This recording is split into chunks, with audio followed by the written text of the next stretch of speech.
So you guys probably got something on your end giving me permission to record. And we're going to kind of not really review, but continue these conversations we were having last night about prorating and our closing disclosure. And remember, we're working our way up to doing the full blown closing disclosure in just a bit. We're not too far away from it. But I want to start with kind of reviewing prorations. And I thought I'd start, let's have some fun. So you guys grab your calculators, grab your pencils, and let's talk about prorating HOA dues. And HOA dues are very similar. They're awfully similar. They're the same as prorating annual taxes.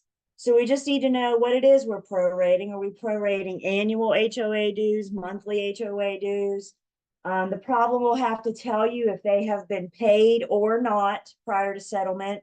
There is no like date cut off or anything like that, like we saw with taxes last night. But what I think I want to do is give you guys a few minutes. Let's say our HOA dues are $150 per month.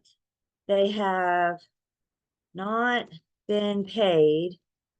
Closing is today. So why don't you guys take just a minute, prorate these HOA dues. When you get an answer, if you want to shoot me a message in a private chat, I ask for a private chat, please. Or just hang on to it for a second, and we'll talk about this in a second. But why don't you guys just take a few minutes with our monthly HOA dues have not been paid, closing is today, and let's see what we get.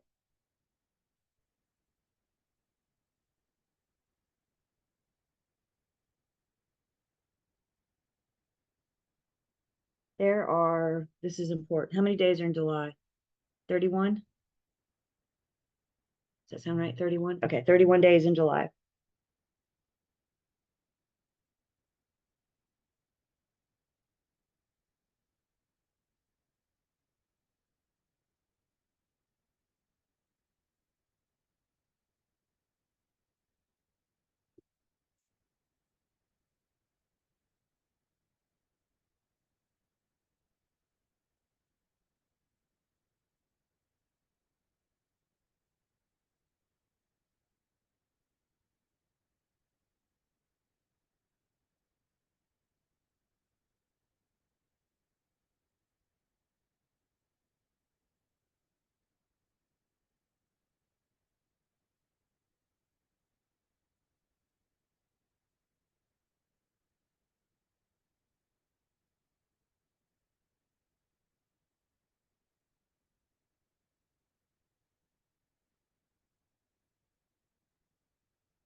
And it's just monthly. So we're just focusing on the month of July, not the annual.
Yes, just a few more minutes and then we'll talk about this.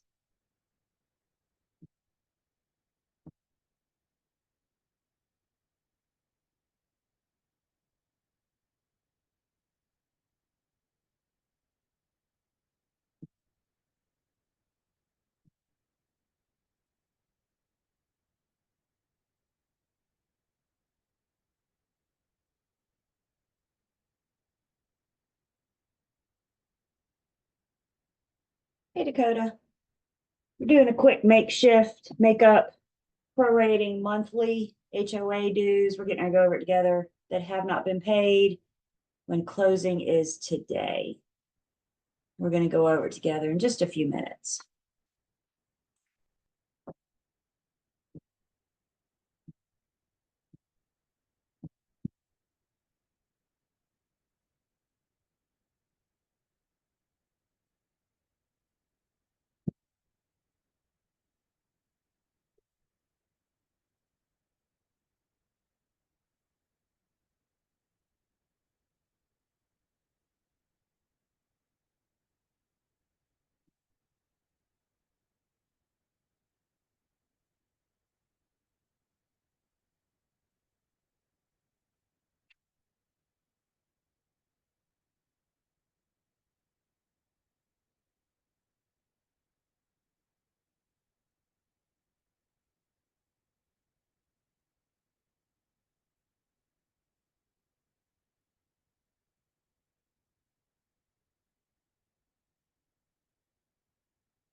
All right, let's see what we got here. So we're talking about just proration in general, specifically about prorating HOA dues.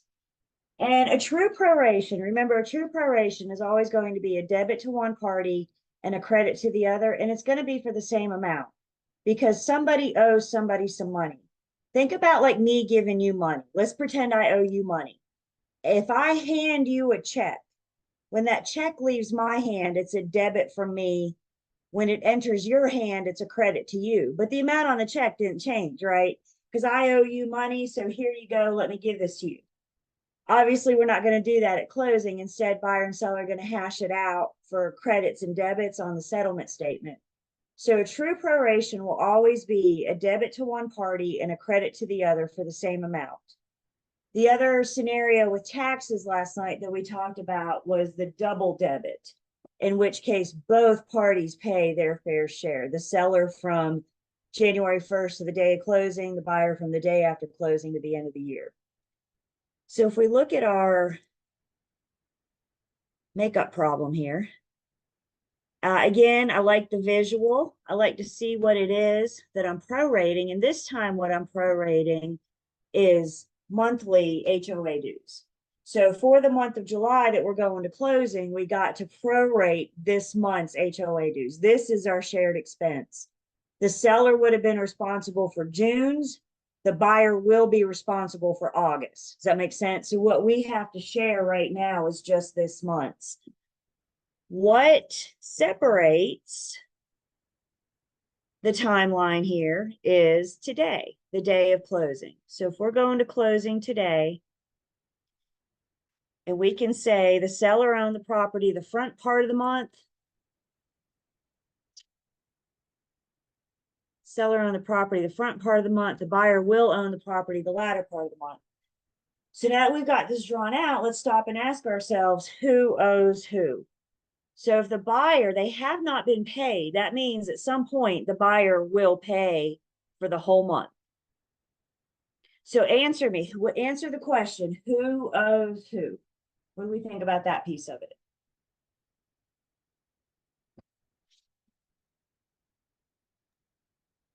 Are you saying this the buyer's gonna have to pay the full month of July? Correct, because So it's then not the been paid as seller of will owe closing. then the seller will owe the buyer Exactly. money. And in CD verbiage, that shakes out to a debit the seller, credit the buyer. The seller owes the buyer specifically for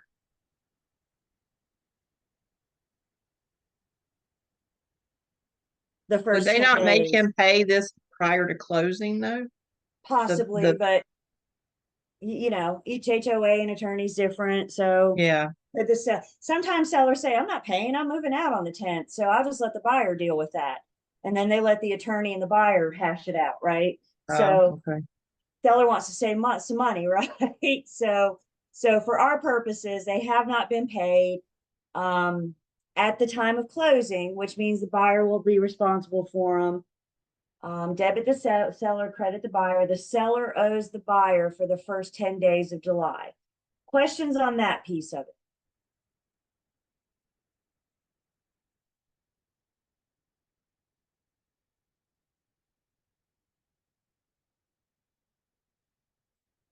Now we got to figure out how much. So our monthly dues are $150. There are 31 days in July. So daily, 4.83, daily HOA dues for this month is going to be $4.84, give or take. I took the $150, divided it by the 31 days in July, and got daily dues of 4.839. We already know the seller owes for 10 days. So 4.839 times 10 tells us we're going to have $48.39. Like we said, debit the seller, credit the buyer. So the seller will owe the buyer for their 10 days. This makes the parties whole. Then when the buyer goes to pay the HOA dues tomorrow, then they will have collected that from the seller. They will have already collected that, and things are settled. Things are final between the two.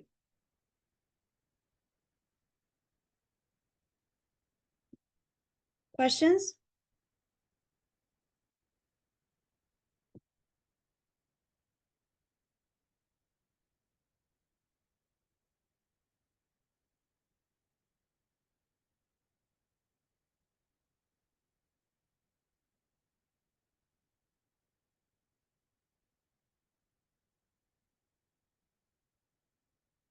Because we're prorating.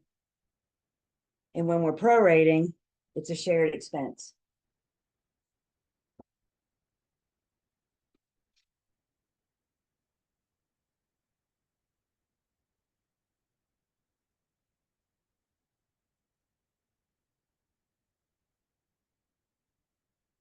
Can I erase the pink? We good?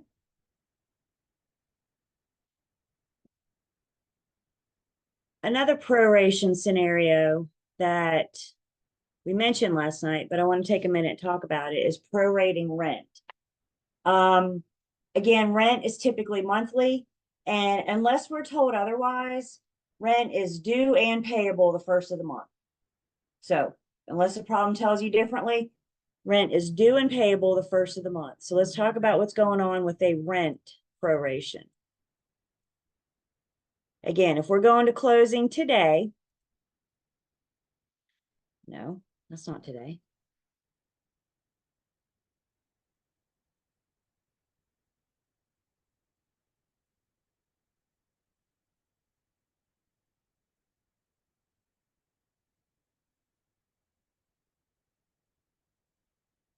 Seller owns the property the front part of the month, buyer owns the latter part of the month. So with rent, seller is going to collect rent on the 1st for the whole month. So the seller's collected rent on July 1st, and that is the tenant paying their rent for the entire month. The tenant is not going to be the seller's the entire month. So we need to prorate this month's rent. If the seller has already collected the rent, our question is, who owes who?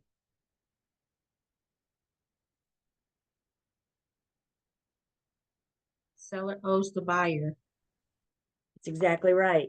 The seller owes the buyer some money, right? Because today the tenant belongs to the seller. Tomorrow the tenant belongs to the new buyer or the new owner.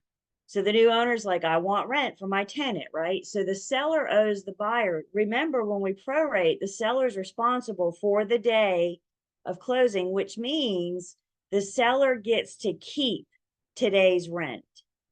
So what the seller owes the buyer for is rent starting tomorrow through the end of the month. And when we count forward on the timeline, we're going to do 11, 12, 13, 14, 15, 16, 17, 18, 19, 20, 21, 22, 23, 31. Yep, we get 21 days. So the seller, and that's going to be a debit the seller, credit the buyer. We would take our monthly rent, divide it by 31 to get daily rent. In this case, times it by 21 days, and that would tell us how much the seller owes the buyer.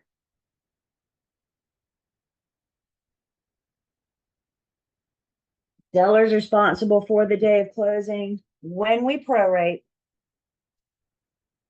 which means the seller gets to keep today's rent.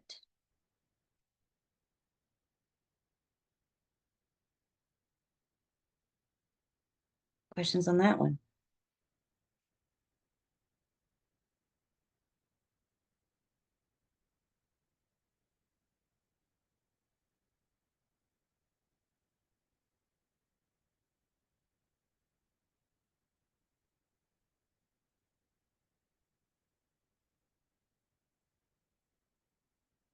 Good.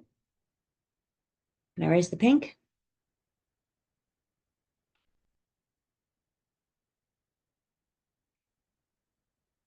Another little piece of math to discuss before we look at our closing disclosure again. We're going to talk a little bit about interim interest. Now we're going to, like I said, do a CD in just a minute where we can work this out. But let's talk about interim interest before we get there. So first off, what the heck is interim interest? Interim interest, the lender is collecting interest in the interim. They're collecting it in the interim until they start collecting their full month's interest with the mortgage payment. Remember, interest is charged in arrears. When you see this, if we can, see the word, where's your arrear? Isn't your rear end behind you?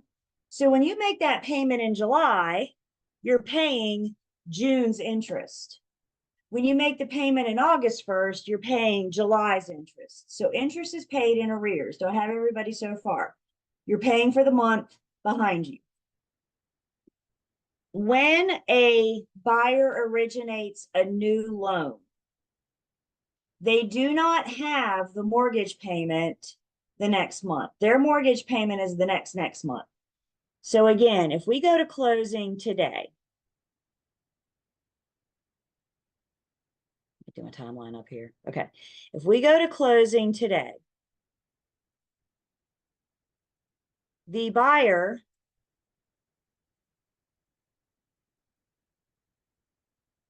is not going to have a mortgage payment on August 1st. Their first mortgage payment will be September 1st. Whenever you originate a new loan, you always skip the first.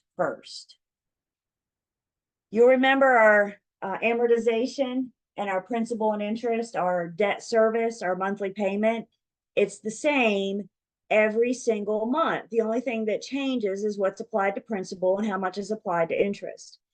If they were to have a mortgage payment due in August, then they would be paying a full month of July's interest.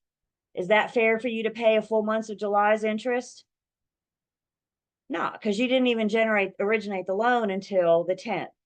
So there's not, when you originate a new loan, we don't have a mortgage payment on the first. Always skip the first. Questions on that? So their first payment is September 1st, and when they make that payment in September 1st, they're covering August interest. Full months. Now the lender's sitting there scratching their head going, whoa. don't they want to collect interest for the rest of July? Starting on the day they originated the loan, right? The moment they give you that money, they want to start collecting interest. And the only way they can collect that interest for the rest of July is to charge interim interest to the borrower. Interim interest is always from the day of closing to the last day of that month. The day of closing is the 10th through the 31st. And when we count it out on our fingers, we should get 22 days for the rest of July.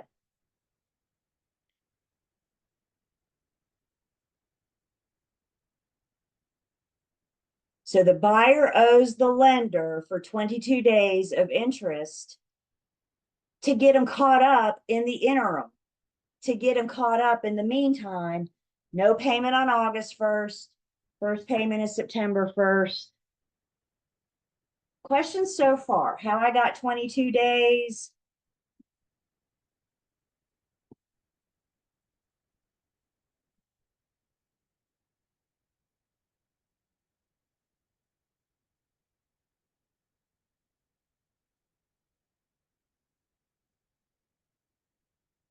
Now to figure out how much. We got to find daily interest. To find daily interest, we first have to find annual interest.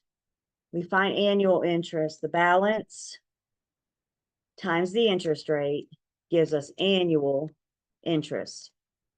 Divide that by 365 to get daily interest. So you take the balance on the day of closing, the balance is the loan amount. How much did the lender bring? What was the loan amount times the interest rate gives us annual interest. Divide that by 365, we get daily interest. Now that we know how much interest is per day, we can take that times 22 days. And interim interest will show up on the settlement statement as a debit the buyer. That's how much they owe the lender for their interest. All they're doing is getting caught up on their interest payment.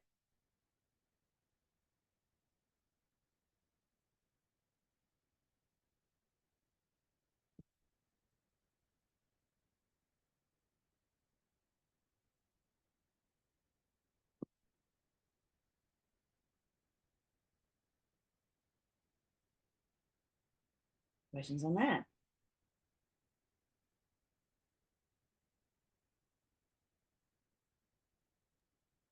Does this change any if they haven't made their mortgage payment?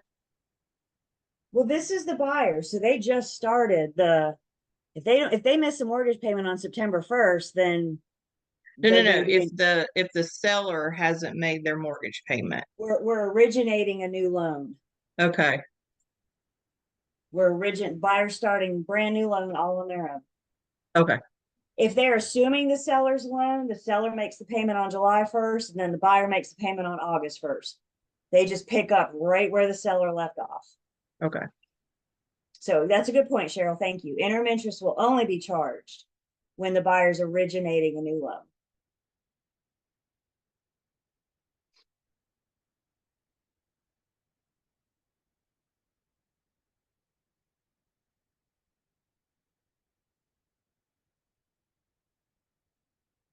Other questions?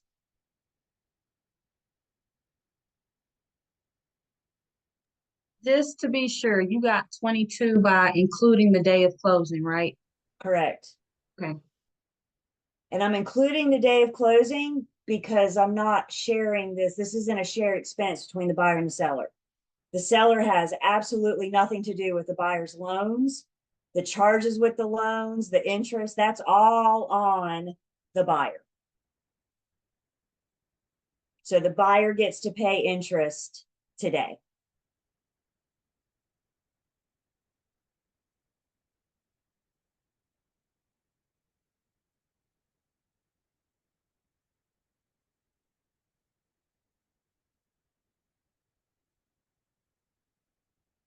Anything else? We'll see it again in just a minute when we do our problem. Of course, you guys are going to have lots of fun this weekend with doing your your CDs for practice. Ooh, do we know how to have a good time? When I say have fun, I mean pick up your calculator. No, I'm just kidding. Nerd alert. Hey? Can I erase the pink? Can we have it?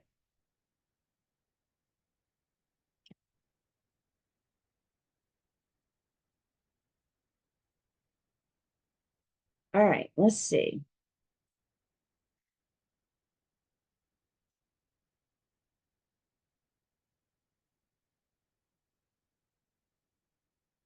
So we're gonna keep looking at our blank CD. We're eventually getting to work on one tonight, but I still want to say a little bit more about this blank CD before we actually pick it up and start doing it. Tim, you might have already left. Do you have the ability to print either from home or from work or something? Yeah. For your exam, I mean, at any time for your practice or anything, but for your exam, I'm in the online learning system under the section 4 material, and there's this blank closing disclosure. I'll allow you to have a blank CD for your exam. So want to make sure that you have one available that you can use. Make sure you bring that, like I said, with practice and everything, of course, as well. But specifically, there it is, for for the exam. So we were looking at this CD last night, and just a couple refreshers. Remember, I think it's so important that we remember everything on page 1 is a debit to third parties. Buyer and seller don't pay each other on page 1. All they do on page 1 is pay the third parties. And remember, the parties to this are the buyer and the seller. So everybody else is a third party. So on page 1, they're paying, here's the lender cost, here's the appraiser, the attorney, the title insurance company, pest inspection. We looked at our government recording fees. We'll talk about escrows in a bit. There's where you and I get paid, our brokerage commission, home warranty, etc.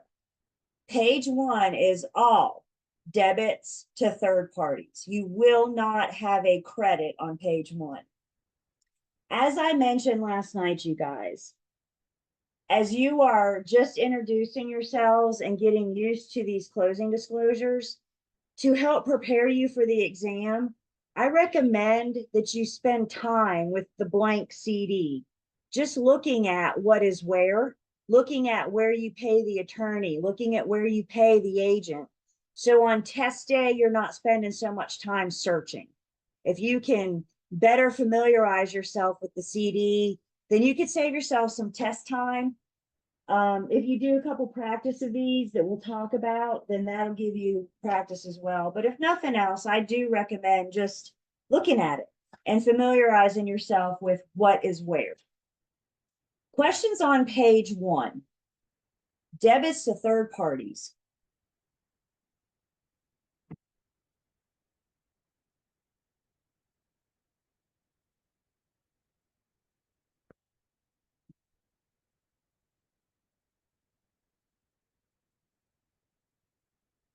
Then we started talking about page 2 last night, and page 2 gets a little bit more complicated. So I want to, we briefly introduced it to you last night, but now I want to spend some time with it.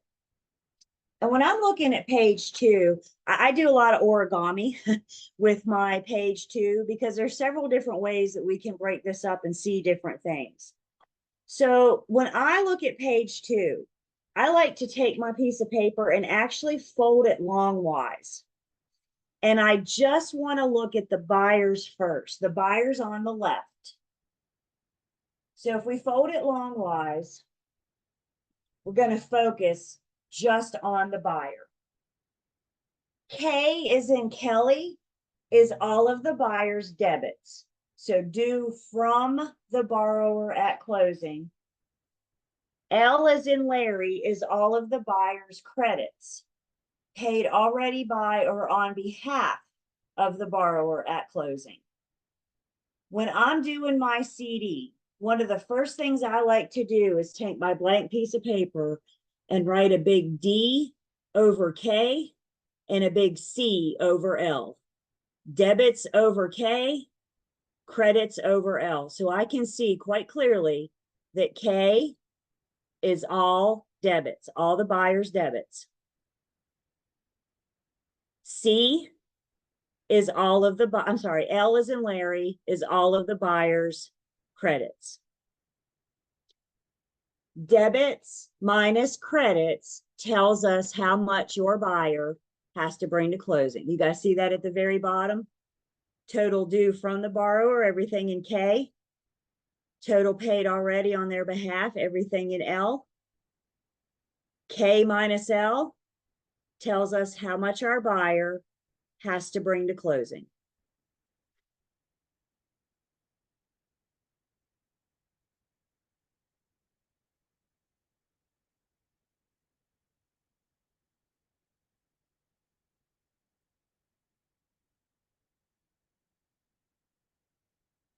And as you're practicing doing your highly recommended homework assignment, I think the D's and C's help. Remember, as you're practicing too, you have your little who pays what cheat sheet.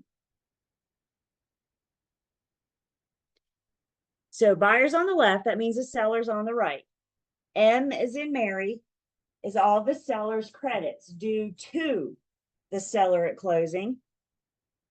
N is in Nancy, is all of the seller's debits due from the seller at closing. So on my blank CD, over M, I like to write a big C. Over N, I like to write a big D. M is the seller's credits. N are their debits. Hopefully, and I would say in the majority of our transactions, the seller's credits are bigger than their debits. So credits minus debits tells us how much our seller is going to get. And you can see that at the bottom. Total due to the seller M. Total due from the seller N. Yeah, let me know if it doesn't work. M minus N tells us how much our seller has to bring to closing. Could the seller's debits be more than their credits? Yeah. In which case we have a negative. A negative tells us that's how much the seller has to bring. You very well could have a seller that owes money. Like I said last night, hopefully you had this conversation back in the day when you listed it, when you were doing your listing agreement. When you take 301, you guys will look at the listing agreement. And one thing you're going to see is we actually ask the seller, what are your approximate balances? Because before I list it, I want to make sure that the seller can afford to sell it. Could you imagine a scenario where you call your seller the day before closing and say, closing's tomorrow, you have to bring X amount of money, and the seller says, I don't have that kind of money. Game over, folks. So you want to have the conversation back when we list it, or do you want this to kind of bite you in the back butt the day before closing? You guys with me? So if we're to this point, if we know that the seller has to bring money, surely we've already had this conversation. So again, just a little bit of origami so I can kind of see, just focusing just on buyers, debits minus credits, on sellers, credits minus debits. Questions on that so far?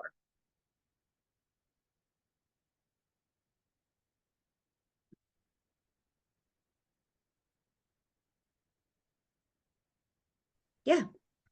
Is our page 1 supposed to be blank? This is page 2. I know. I mean, Okay. our page 1, we don't have all of the stuff in it that you did.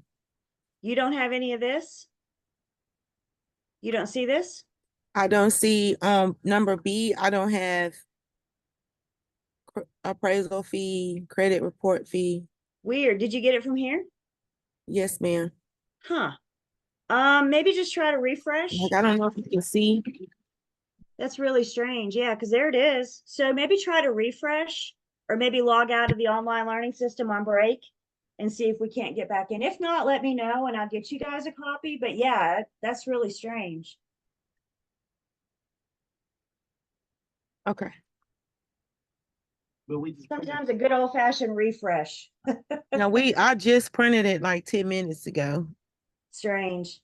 Try it, because I just pulled it up like 10 minutes ago. So what we're looking at is what I just pulled up. So yeah, and we'll give you maybe a minute on the break or so and see if we can't refresh or log out and log back in.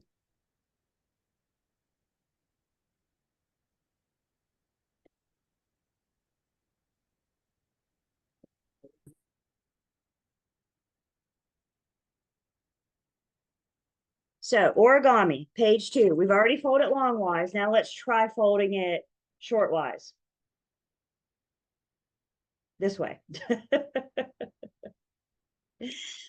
If we're doing a proration, a true proration is going to be a debit to one party and a credit to the other. So if we're prorating taxes, if it's a debit to the buyer and a credit to the seller, it's going to go in K and M. Does everybody see that? Debit the buyer, credit the seller. The taxes are there under 8, 9, and 10. Guys, in the real world, you're going to get the breakdown of county, city, school district, all that good stuff. For our test, for our practice, you're going to get one tax amount. So where you put it in that section 8, 9, and 10 does not make a difference to me. Just make sure you get it in D and C if it's a debit the buyer, credit the seller.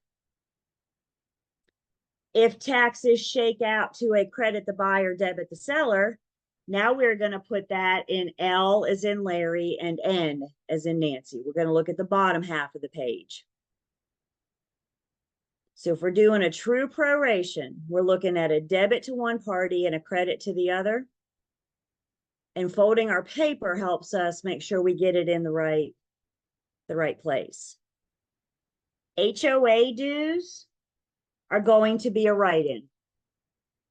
So anywhere under, in this example, L and N, anywhere in there is where you would write in credit the buyer the HOA dues, debit the seller the HOA dues. I just wrote those in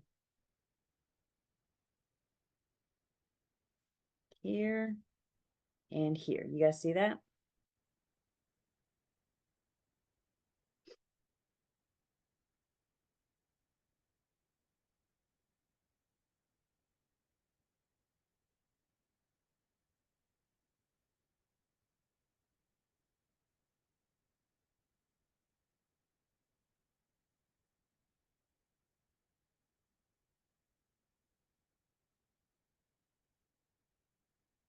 Questions, comments? On due from seller at closing, so which is debit to seller. What number 8 says seller credit? I'm actually going to talk about that, Grace, probably tomorrow. We got a Okay. good example of that. And Grace, you bring up a really good point. All transactions are different. We know this, right? Every buyer is different, every seller is different, every property is different. That means you'll never do two transactions that are exactly the same. That also means no two CDs are exactly the same. So for our purposes, and even in the real world, you're not going to have every single blank filled out. But being familiar with the CD, knowing what needs to go where is what we're looking at here. Also remember too, you guys, we are not responsible for filling these things out in the real world. In the real world, a paralegal does it or the lender does it. They beep, boop, boop in a computer program and it auto-populates in. It's our job to verify it. It's our job to review it. So they will send us the completed CD, so we don't have to fill it out, but we do need to be familiar enough with it so we can review it. And that's why we are learning it here, deep dive on it, if you will.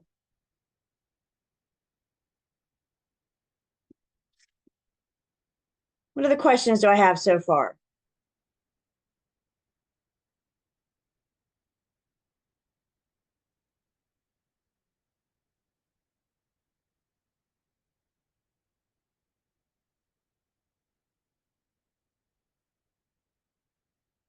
All right, so I'm going to stop sharing just for 1 second. And I have a note here. I don't want to forget to do this. So Dakota, you may want to pull your chat up real quick. And there's your our YouTube channel link for this class. And now I can get rid of this note.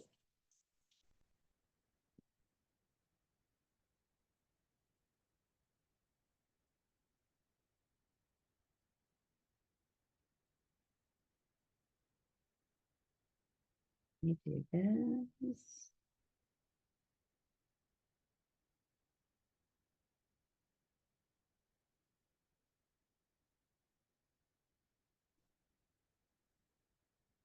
Also, Cheryl, see if you guys can. I just downloaded that seed or yeah, that blank CD. So let me throw that in the chat, see if you guys can't access it that way. And if you want to grab it here from the chat instead of getting it from the online learning system, you're welcome to.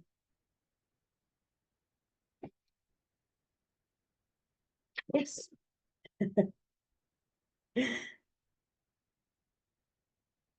Did that work, Cheryl?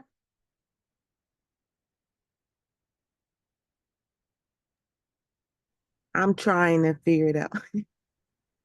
Did it come through in the chat? Yes. Okay, okay.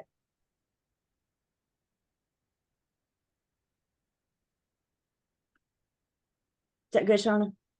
Good. Okay, perfect. All right. I know I'm just a few, well, gosh, I don't, but let's go ahead and take our break because I'm ready to start on the CD. And I really hate to start something and then 5 minutes later take a break. So we're going to take a little earlier break tonight, or right now, not all night, but just right now. But that'll get us good and ready for the CD. So let's take 10. We come back, grab calculators. We're going to do one of these.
Welcome back.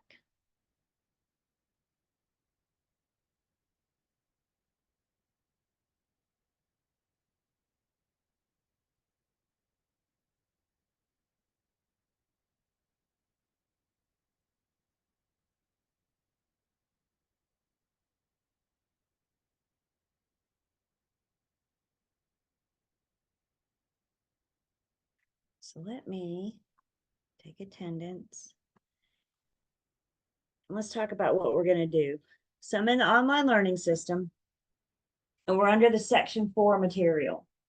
And under the section 4 material, we have something called the in-class CD. So this is the one that we're getting ready to work together. And then we'll talk about what else we're going to do, one thing at a time. You got plenty of practice here, more than what anybody's ever going to do, let's be honest. But you got plenty of practice here. So the in-class CD is the one we're looking, and each of these practices, all of these CDs have the solutions worked out. So remember, we're recording. So as we work this CD together, you can go back through the recording at your own pace if that's helpful to you.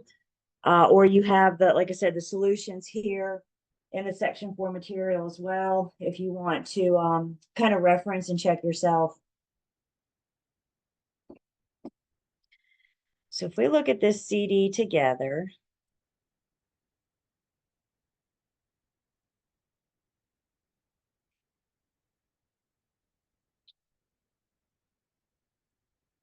with our blank CD, try to get as side by side as I can for us here.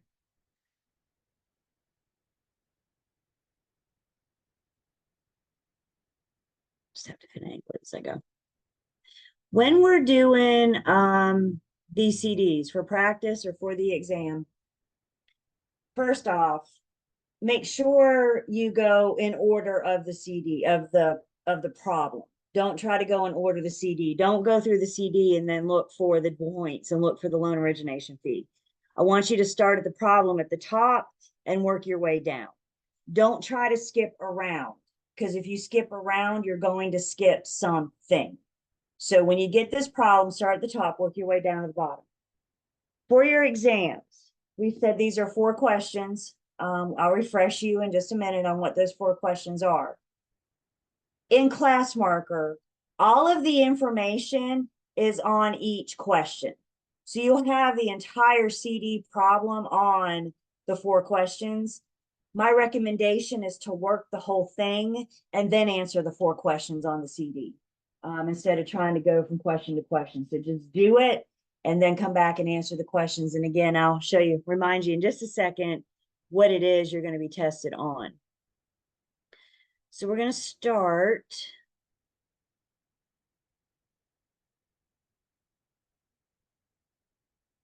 Is that too small? The CD, too small? See, no. Okay, all right. I want us to be able to see it, but I'm trying to get us to see everything.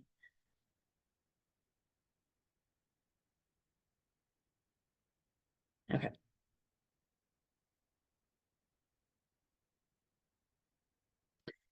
So if we look at this, we're told this is a sample closing. We're reminded to use the 365-day calendar year.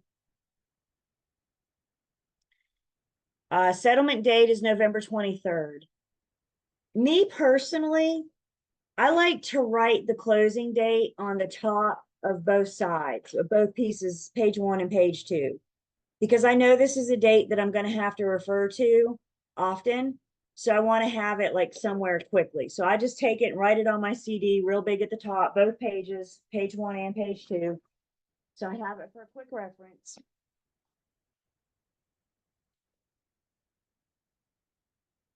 First thing we're told is that we have a sales price, no personal property. Sales price of $249,650. Who can remind me what it is? What do we do with that sales price? Not necessarily where it is, but what do we do with that sales price? And have your cheat sheet available.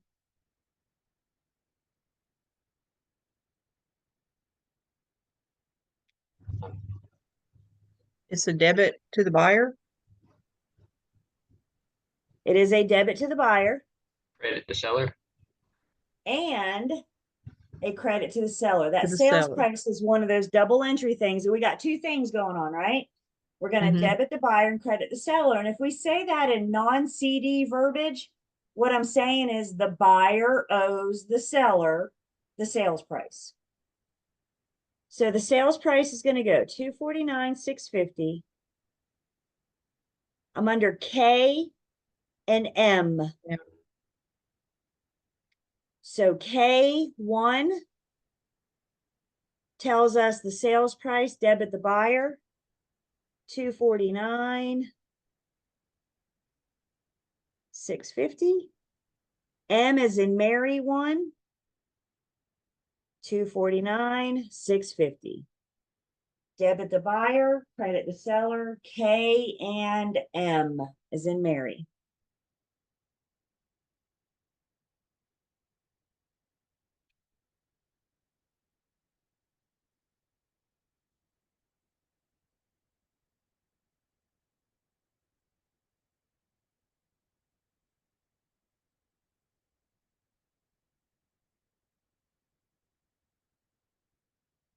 Then we have real property taxes,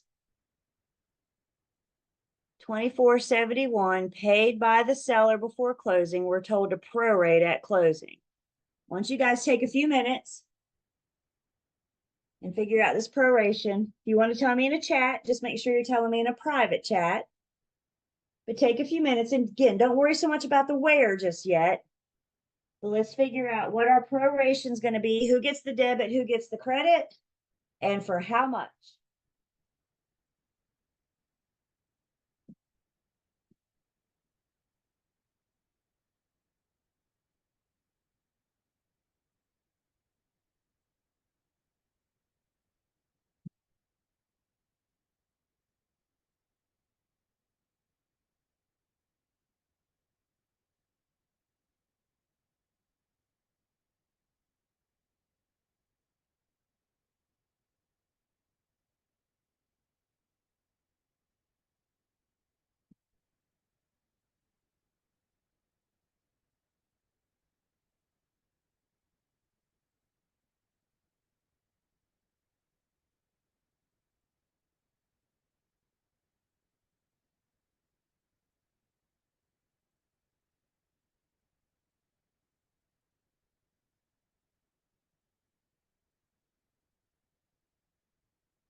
Guys, another minute and then we'll look at it. We'll talk about it.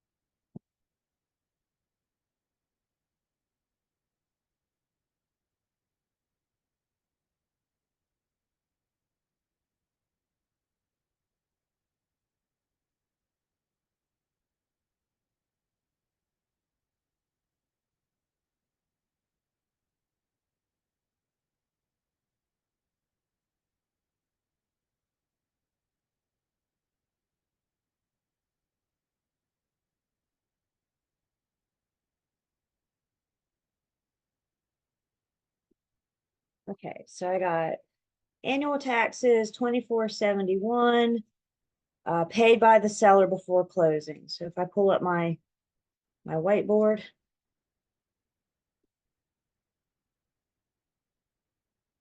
We're dealing with taxes of 2471 that they've already been paid. I just did away with that piece of paper. They already been paid.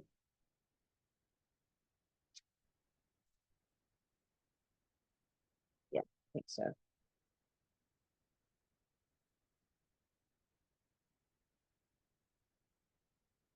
Short-term memory, y'all. Already been paid. Okay, so yes, so they've already been paid.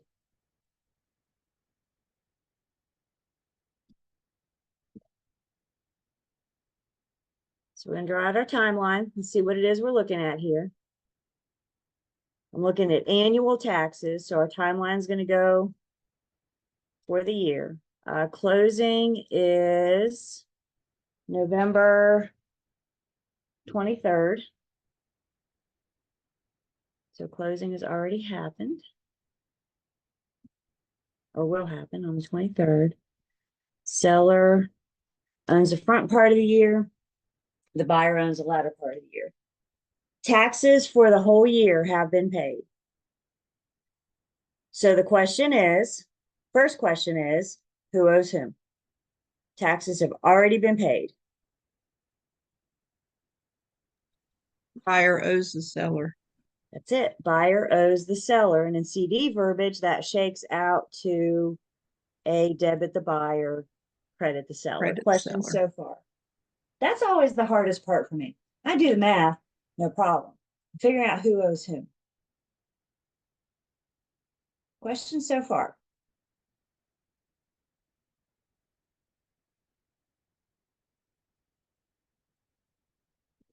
So annual taxes of 2471. Well, let's see. The buyer owes the seller for the period of time they own the property, which is the day after settlement through the end of the year. The buyer's responsibility starts tomorrow on the 24th. So there's 30 days in November. So for the November, we got the 24th, 25th, 26th, 27th, 28th, 29th, and 30. I got 7 days left in November. There's 31 days in December. So all in all, the buyer owes the seller for the 38 days that they're going to own the property this year.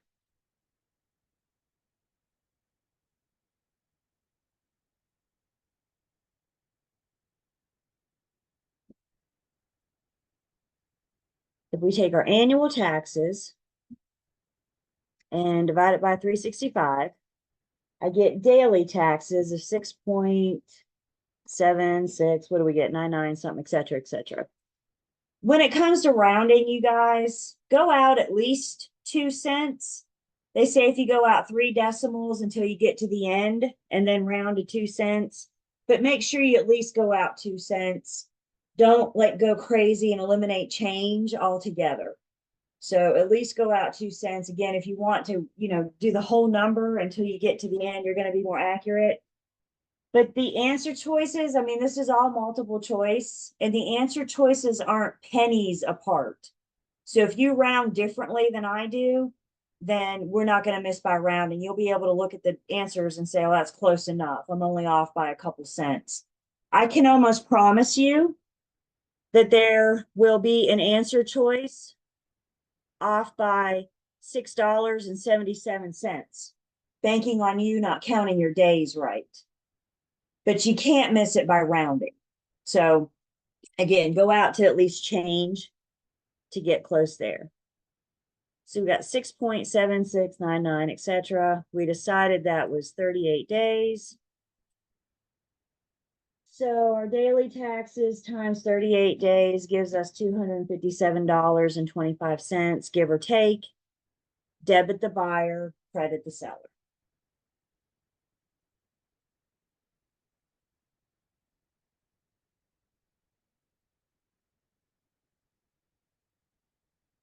How we feel about this piece of it? Good. Do I have questions?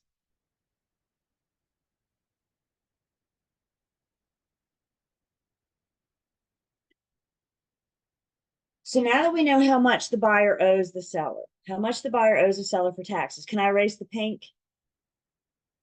We good? Okay. We go back to our closing disclosure and let's talk about where. And again, this takes us back to our origami. If we're doing a debit the buyer, credit the seller, that means that taxes are going to go in K as in Kelly and M as in Mary. Taxes are down here, adjusted for items paid by seller. There's city, town, county assessments. Again, for our test, you're not going to get a breakdown. You're just going to get one amount. So where in K and M you put it, I don't care. If this makes you nervous, if this makes you a little anxious, then you can even just do a write-in and call it taxes. 257.25 for the buyer under L, I'm sorry, K, and then taxes for the seller under M, 257.25. Anywhere in K and M is fine. So what's the answer? So what's the answer? 257.25 in K and M. Buyer Both owes the- places? huh? I don't understand why it has to go to both seller and buyer. Because it's a debit the buyer, credit the seller. Oh, okay. Debit the buyer, credit the seller.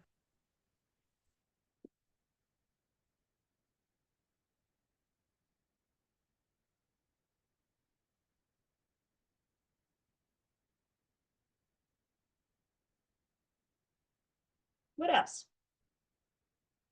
Again, I don't know if this, no, I don't think this problem has HOA dues, but you guys may see a practice problem that has HOA. Just write it in. K and M or L and N.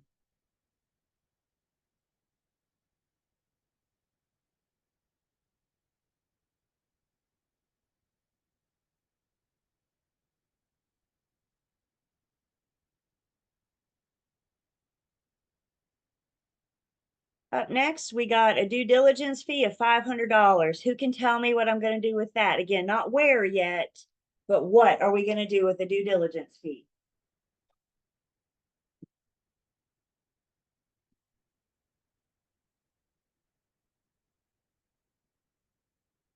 Credit the buyer? Is it a double entry where It is. we debit the seller, Yep, credit the buyer? that's it. Remember when we went under contract, you guys? Let's back up for just a second. When we went under contract, the buyer handed the seller a check for due diligence fee, right? Here you go. Here's due diligence. We're under contract. At that time, it would have been a debit the buyer, credit the seller. So now that we are at closing, we need to reverse what we did when we went under contract. So now at closing, we're going to reverse that and we're going to do a credit the buyer, debit the seller. Remember, the due diligence is what the seller touches. So we do need to make sure that we acknowledge that they've already received that money once, and we need to reverse what we did so they don't get it again. So since this is going to be a credit the buyer, debit the seller, we're down here under L as in Larry and N. And you can see L6 and N7 helps us out and lets us know the due diligence fee is a credit the buyer, debit the seller.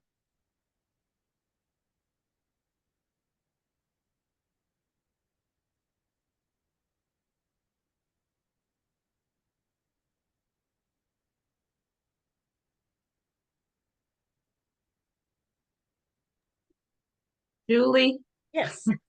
you might have already said this, but that credit, never mind, I just lost it. Julie, I'm confused too. What's So up? the credit is when you receive money, and the debt is when take money from you, right? Right. So if the due diligence is something, is a money that is get out from the pocket of the buyer, that's the money that they never give it to the buyer unless they breach the contract. So that money is to the seller. The So buyer gave that money to the seller when we went under contract. okay, so when we are in the due diligence is because that's confused me there. I have So to put let's- this in the Let's page look at this for a second. Let's say our Well, it- purchase price is $100,000. like So the this. sales price, You So can see it? No? yeah, so you cancel out a debit with a credit. So we got to cancel out what we did. Let's say our sales price is $100,000. Mhm. And the parties negotiated a $1,000 due diligence. I'm just making numbers up. So the seller at closing is going to get $100,000 as agreed in the contract. And then when we went under contract, we handed them a check for $1,000. So if we don't reverse it, how much is the seller going to end up getting? More than what we agreed to in the contract. Because the due diligence goes towards the price of the purchase. The due diligence goes to the seller. It is deducted from the purchase price. That's that much less that the buyer has to bring. So when we go under like good contract, faith we're money. contractually obligated to pay the seller $100,000 plus we hand them a check for $1,000. So if we don't reverse that, then the seller's going to end up getting more than what we agreed to. So through the eyes of the sellers, what we're looking at here, we have to reverse it to get them back to the sales price, the purchase price that we agreed to. And Ezra Lee, what you were saying, you're right. What cancels out a debit? A credit. So is this CD merely just for documentation purposes? For Yeah, that the due seller's diligence not fee? giving the buyer the money back, but we're Okay. going to credit it to the buyer. That's that much less that they have to bring to closing because they've already paid it.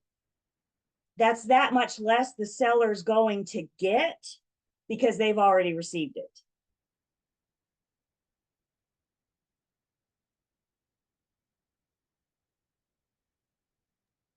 You could think of it as a deposit, I guess, if in your mind, Sure. you know, like I'm making a deposit. We're buying your house. I'm giving you $1,000, and so that goes towards my purchase price. Yep. So Yeah, now I only know you 99,000. right. But it's gotta, remember you guys, all money that changes hands as a part of this transaction must show up on the closing disclosure. So we got to show that due diligence in the due diligence part of this transaction. So we got to show that money changed hands. Also remember, when we went under contract, we look at our buyer and we say due diligence and earnest money, and both will be credited back to you at closing. So we got to do what we promised, right? We're going to credit the buyer, and then to make the seller fair, to make the seller even, seller doesn't touch the earnest money. They only touch the due diligence. Does that help? Is that?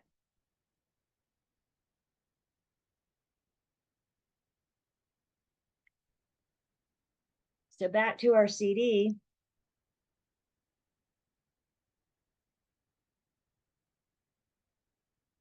We had our $500 due diligence. L is the buyer's credits. N is the seller's debits. L6 and N7 already has the due diligence fee for us. It's one of those double entry items because both parties touch it when we went under contract.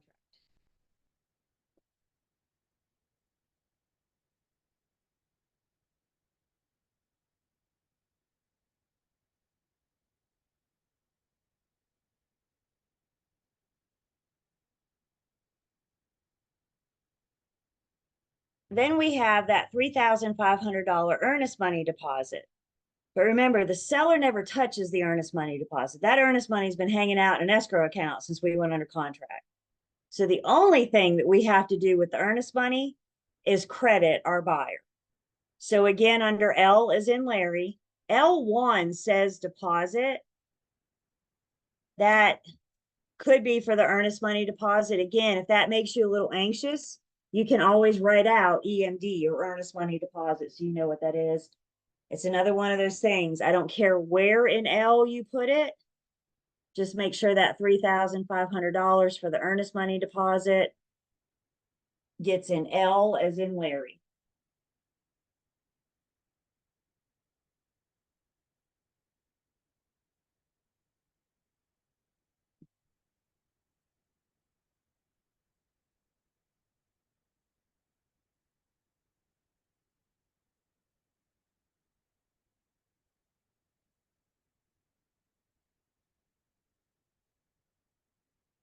Questions about the due diligence, the earnest money, and where they go. Crediting the buyer in L for both. Debiting the seller in N for the due diligence fee.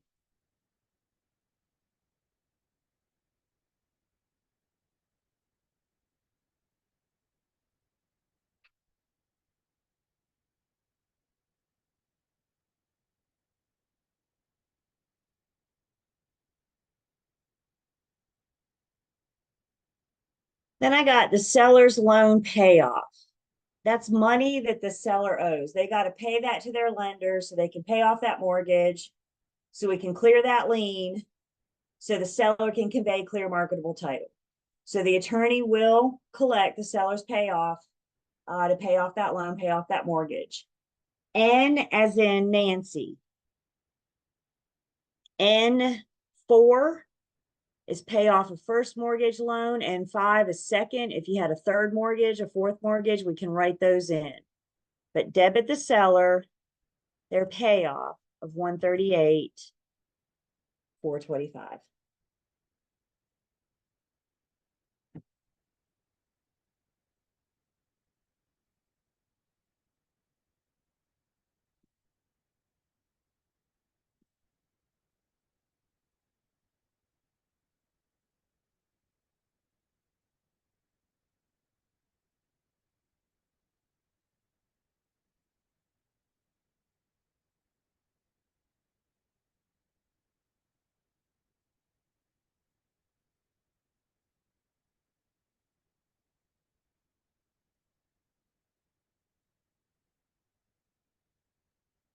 Then we have a $840 private mortgage insurance premium, or PMI. PMI is something that the buyer owes their lender. This is, I don't have to look. This is a conventional loan that's with a loan to value ratio of more than 80%. And conventional loans with a loan to value ratio of more than 80%, the lender will charge PMI. Some lenders may divide it by 12 and roll it into the monthly mortgage payment. Some may just collect the first month up front. They're all a little different. In this case, they're collecting that month, but they're collecting the first year up front. So $840 private mortgage insurance, because the buyer's paying the lender this fee. We're going to go back up to page 1. And we're going to look under prepaids. F is in Frank. And our prepaids of mortgage insurance premium, F2, is where that PM, no, it's going to go over here. PMI, $840.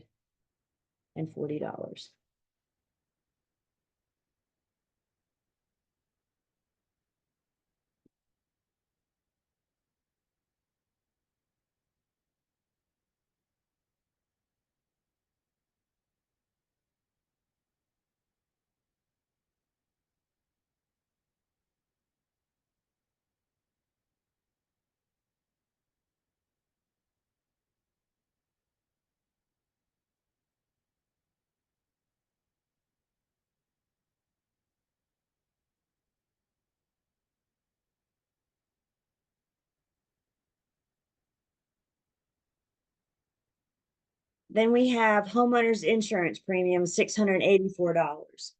The buyer is starting their new homeowners insurance policy today. As soon as that deed changes hands, the buyer wants to make sure that that they have coverage for insurance.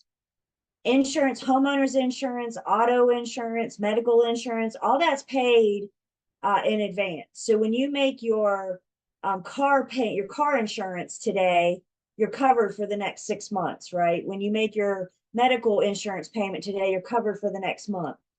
The buyer's going to have to pay at closing the first year of homeowners insurance. Allstate or State Farm is going to want to collect the first year. So they have coverage for that first year. At the end of year 1, the lender will pay that homeowners insurance on behalf of the buyer through money that they've escrowed out of the mortgage payment. But at closing, we got to collect the first year. So we're still under Frank. F is in Frank. F1 is our homeowners insurance. So buyer paid at closing. F1, $684.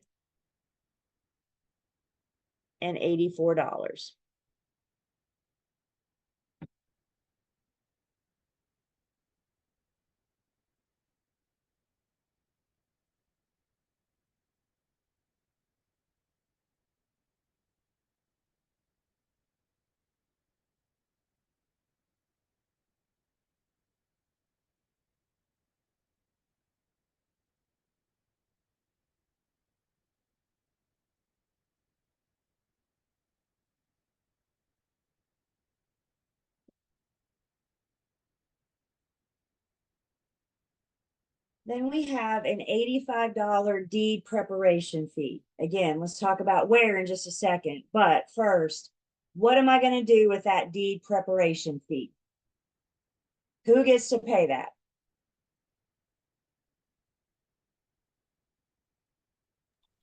The seller. Seller pays to have their deed prepared. And I always remember it this way. When the attorney is getting the deed ready for closing, it's still the seller's deed. So the seller's going to pay to have it prepared. Still on page 1, let's go under C as in cat. C2 is a deed preparation fee. Seller paid at closing, $85. Make sure you get it under the seller paid at closing. So Julie, what's the difference with C and E where it says deed? C and E. Yeah, under E it says recording fees and then deed. So that's to record the deed. Okay. Okay. Right now, we're just preparing it.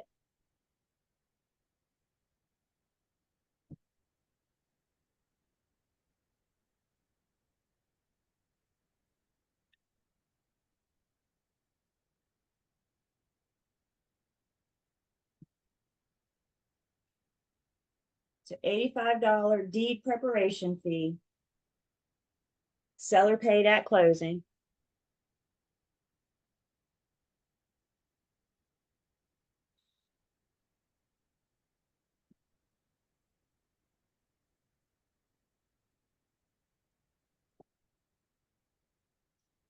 Then we have $500 excise tax. Who pays excise tax?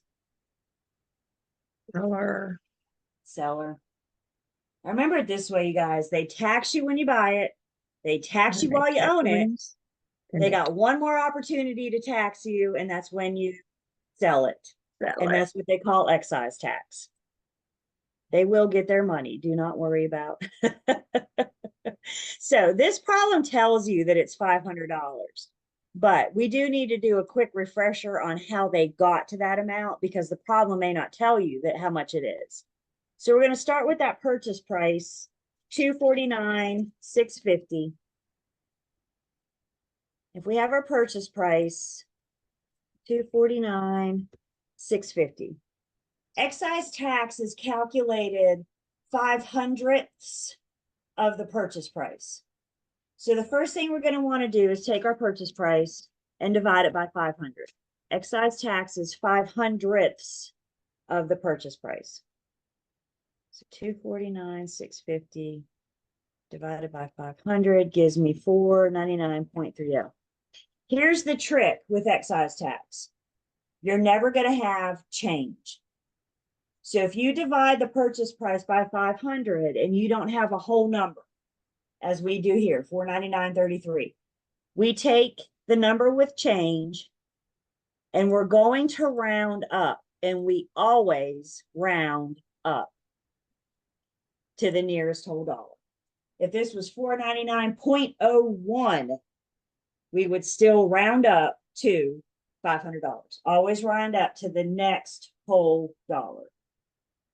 So purchase price divided by 500. If you have change, round up to the next whole number.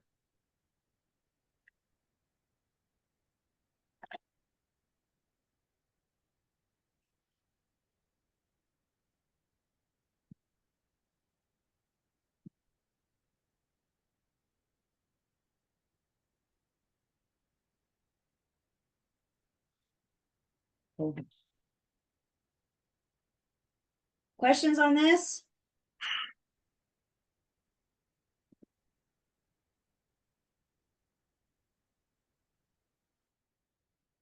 Can I erase the pink?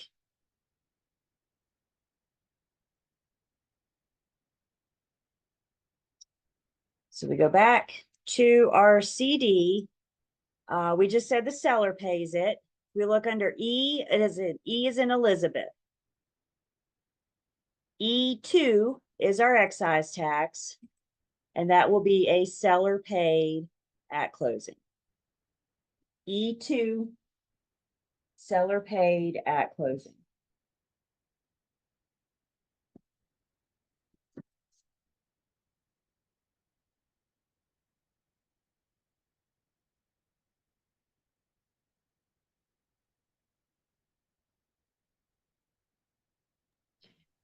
Miss Julie, Yes. we can have this in the exam. No. Oh my God, we had to learn all that. Spend some time with it. The more you do, the more it's gonna, That's a gotta lot. practice. No notes, no books, no cheat sheets for the exam.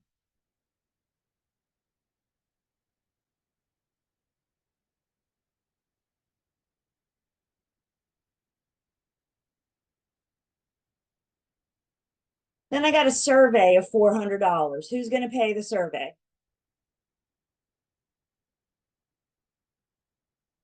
See mouse move, buyer. And again, if we kind of like what's part of the buyer's due diligence costs? The survey. So who's responsible for due diligence costs?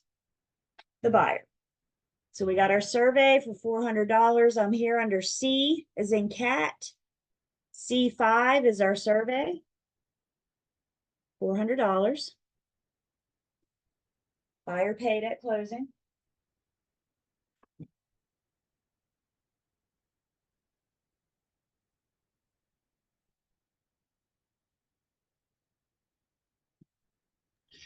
Hey Julie, is this the same as the other page? Is it D C C D?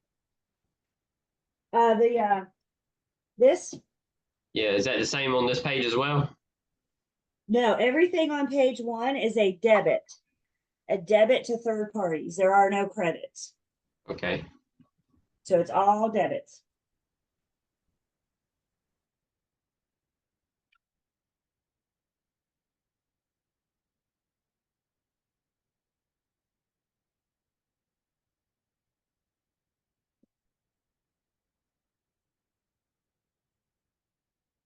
Then we got a home warranty of $450. The problem has to tell us who's paying for the home warranty because there is no typical, there is no standard. So the problem's got to tell us.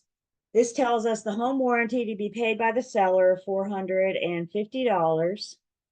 Home warranty is under H is in Heather, H3. And in this case, the seller is going to pay, seller paid at closing, $450.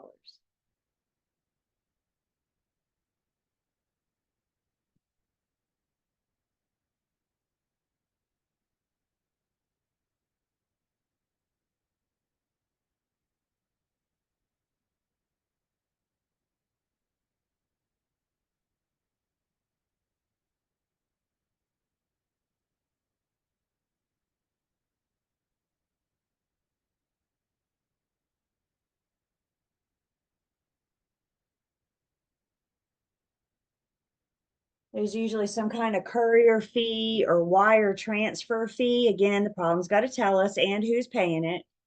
So there's a $30 fee to overnight to the buyer's lender, a 30 fee to pay off the seller's lender. H is in Heather. H4 has our sellers pay off. H5, not pay off, but courier fee. H5 has our buyer paid at closing. Courier fee.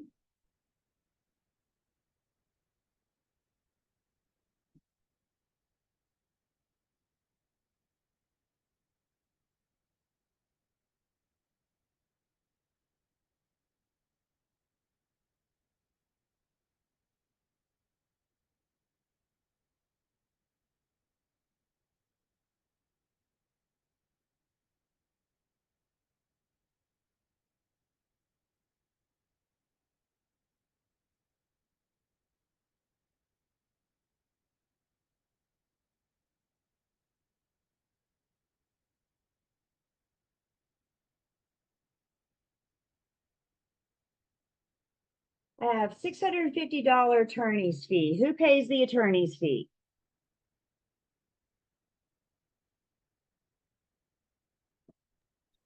Buyer.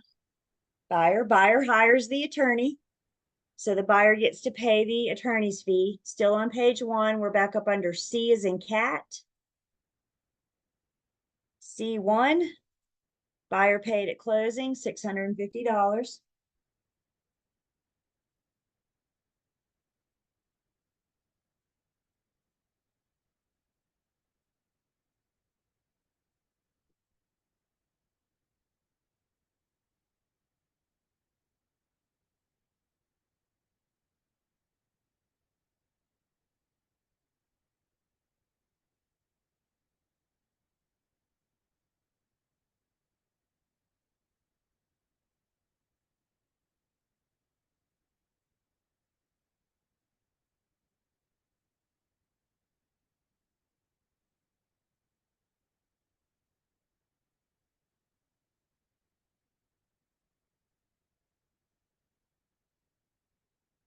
We have some title insurance policies. I got one for the lender and I got one for the owner.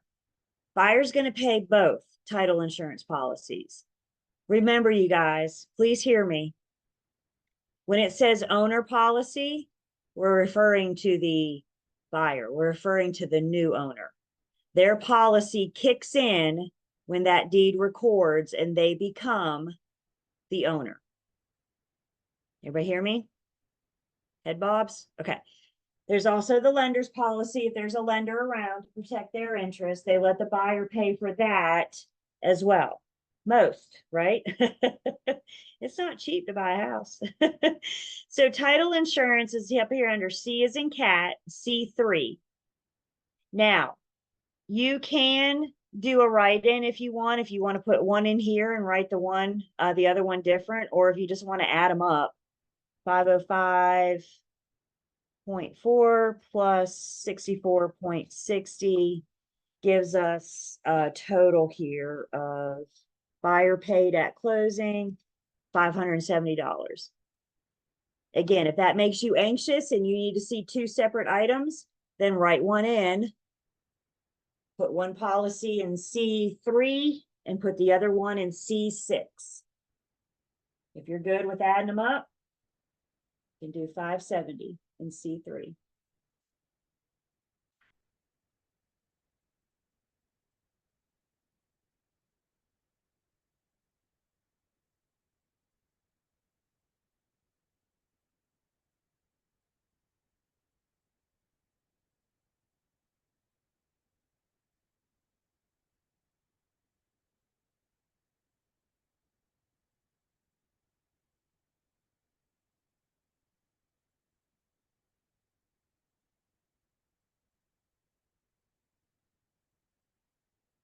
Questions on that title insurance, on the insurance policies?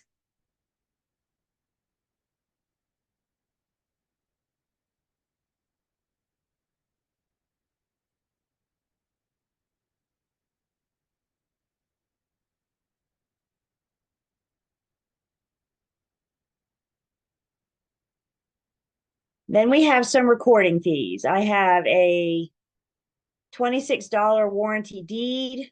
I have a $56 deed of trust. When you add them up, you get a total recording fees of, that's not what I wanted to do. You get total recording fees of $82. So let's make this a little bit bigger where we can see it. No, what did I do? Let's try this. Here we go. So 82 total consists of the $26 and the 56. Sometimes they give you the total, sometimes you got to add it up. This one just gave you the total up front. So they took the two policies, added them up for a total recording fee of $82. Recording fees go under E as in Elizabeth. Who pays the recording fees? Deed and deed of trust recording fees. I see mouths move. Buyer. Yep, buyer pays to have their brand new deed recorded, and they also get to pay to have the lender's deed of trust recorded. Isn't that nice? So we're going to go E is in Elizabeth, E1. Again, if you want to put the deed fee here and the mortgage or the deed of trust here, either way, we need the total under E1, recording fees for the deed and the mortgage buyer paid at closing.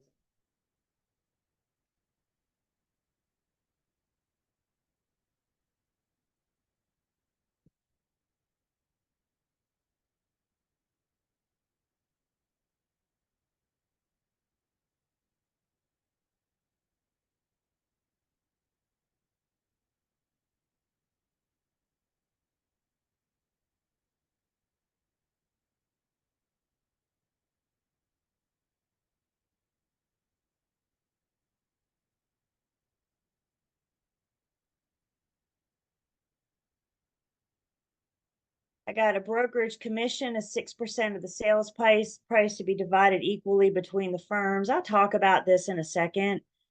First off, unless we're told otherwise, who pays our commission? Who pays the commission? Seller, unless we're told otherwise. So the commission's always going to be 6% of the sales price. So why don't you guys go ahead and calculate your commission real quick, and then we'll figure out where that goes. Well, not your commission, but your firm's commission.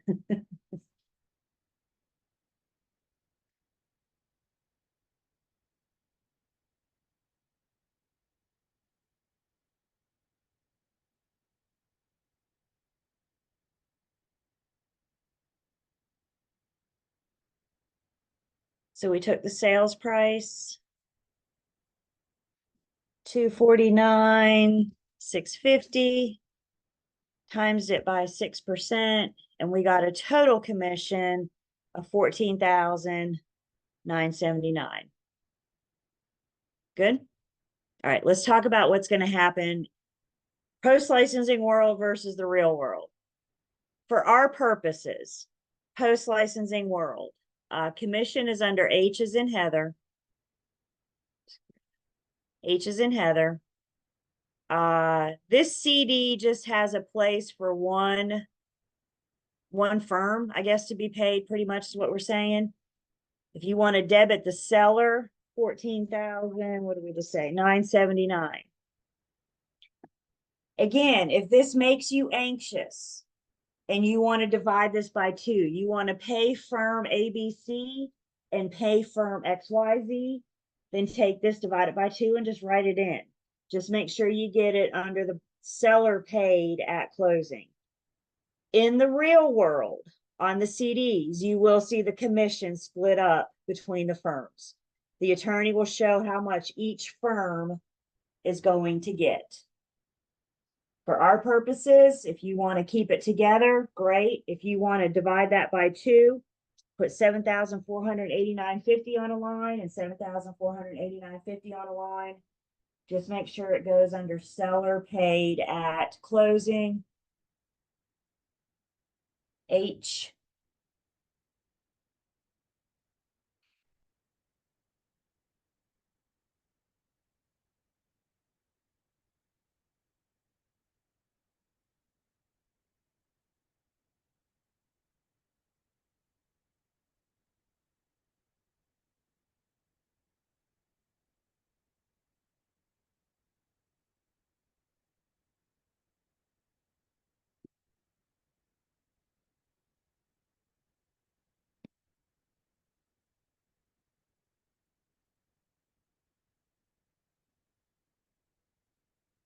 And then we got financing. Let's see what we got going on with financing.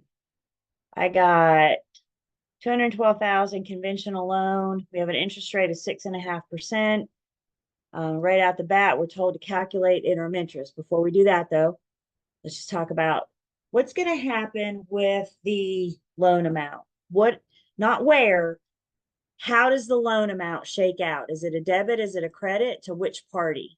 What are we going to do with that 212,000? Credit to the buyer. Yes.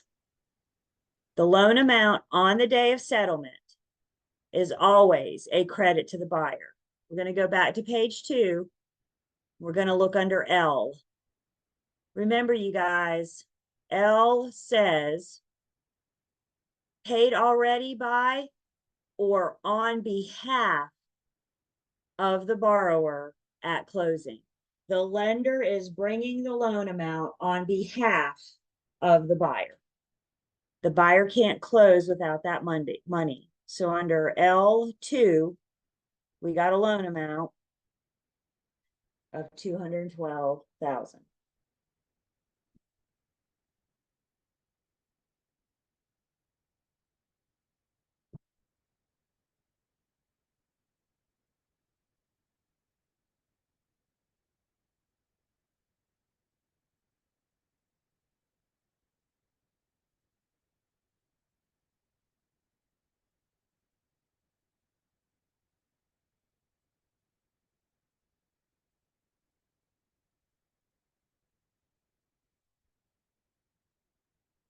So 212,000 conventional loan, 30 years with a fixed interest rate of 6.5%.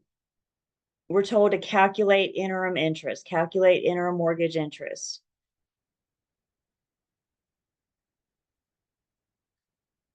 So with interim interest, first off, we're going to closing on November 23rd.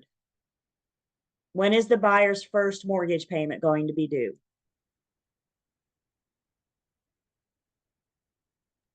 December? In January. Happy New Year. We always skip the first when we're originating a new loan. So if we go to closing on the 23rd, there is no payment due in December. The first payment will be due January 1st. Remember, interest is paid in arrears for a full month. So when you make that payment on January 1st, you're paying December's interest. If they were to charge interest on December 1st, you would be paying a whole month of November. But you didn't own the house the whole month of November, did you? So that doesn't seem fair, does it? So we're going to skip the first. No payment on December 1st. First payment is due January 1st. Questions so far, just on that?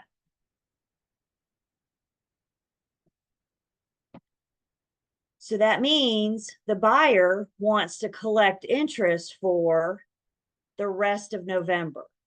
And since they're not making a payment on December 1st, they got to be able to collect that interest at some time. And where they're going to collect that is at settlement.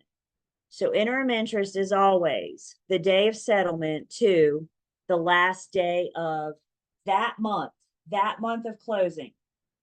Interim interest is always the day of closing to the last day of that month.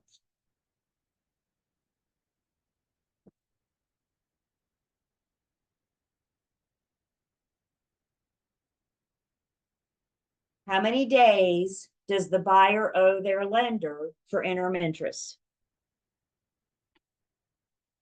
See fingers coming out? Yep. So they owe for 8 days. You got the 23rd, 24th, 25th, 26th, 27th, 28th, 29th, 30. It's really easy to look at that and see 7, which is why I want you to whip out your fingers and count it out. It's really easy to look at that and get 7. And guess what? You just missed that one question because you didn't count right. It's frustrating, right? So count it out. Everybody good? 8 days?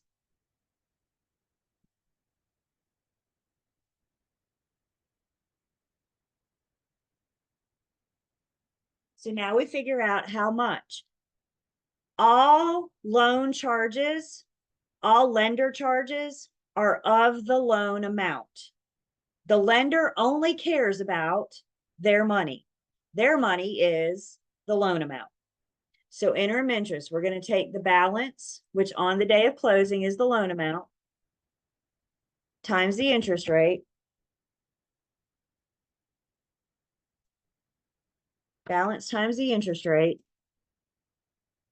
gives us annual interest. Balance is the loan amount on the day of settlement times the interest rate gives us annual interest. I want to break that down to daily.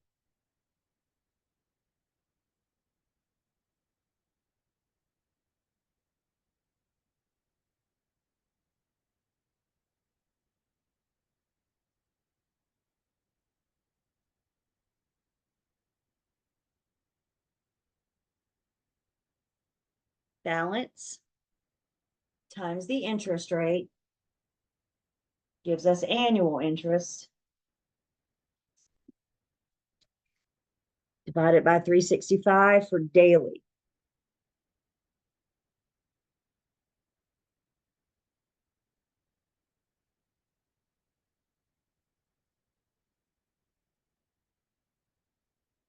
Now that we have daily, we can take that times the number of days. We've already decided they owe for 8 days. So the buyer will owe their lender for interim interest. They're getting caught up. They're paying interest in the interim.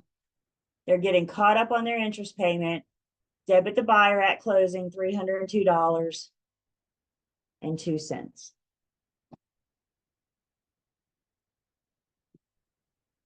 Questions on the number?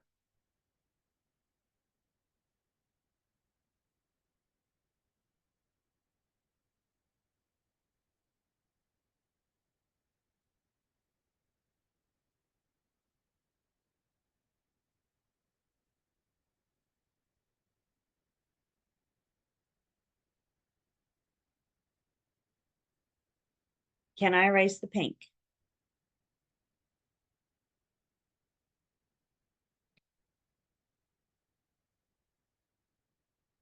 So we go back to our closing disclosure. Interim interest is on page 1. It's under F as in Frank, because you're prepaying interest, because interest is paid in arrears, but what you're paying on settlement date is paying for the rest of November. So F is in Frank.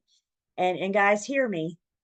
F3 says prepaid interest. This is where we want to put interim interest. This is, without a doubt, the #1 phone call I get about the closing disclosure. So I say, if this is as bad as we're doing, then we're doing all right, right? Where does interim interest go? It's under F as in Frank 3. They call it prepaid interest, but that is where we are going to put interim interest.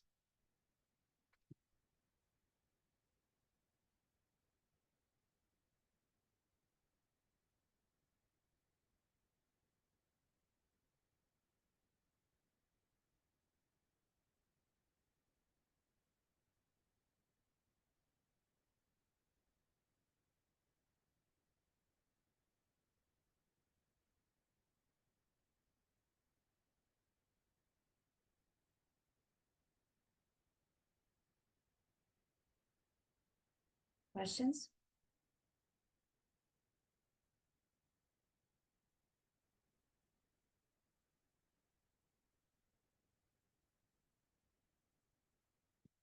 Let's take a break, clear our minds, stop staring at a screen for a second. We come back, we'll finish this thing up. Let's take 10.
Welcome back.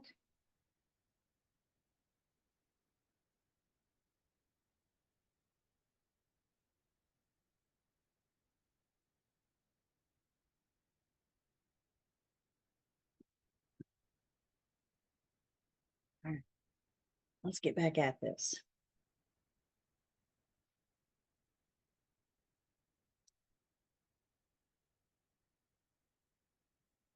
Okay, so we've looked at,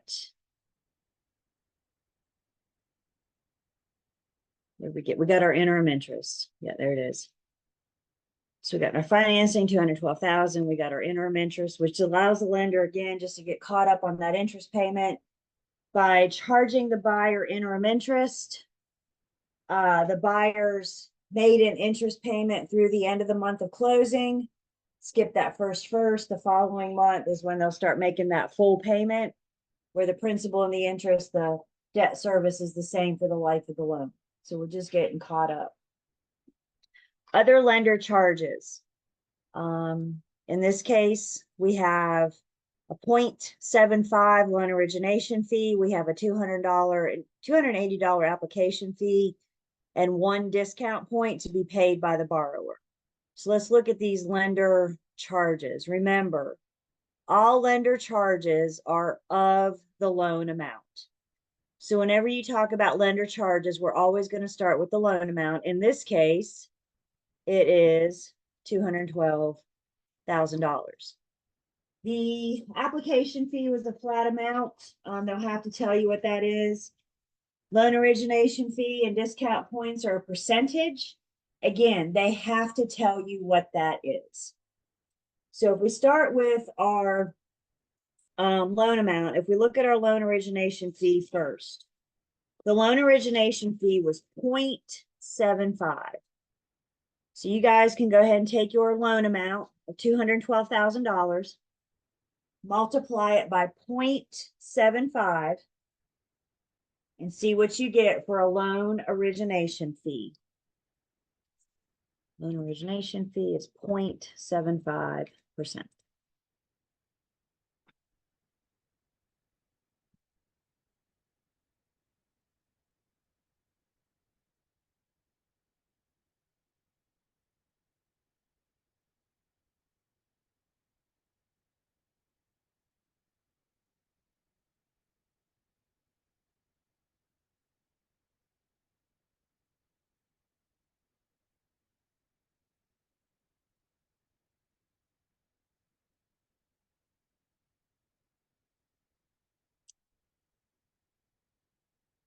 What did you guys get for the loan origination fee? How much?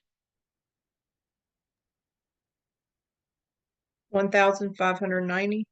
I would agree. 1,590. Questions on that? We'll look at what to do with the numbers in just a second.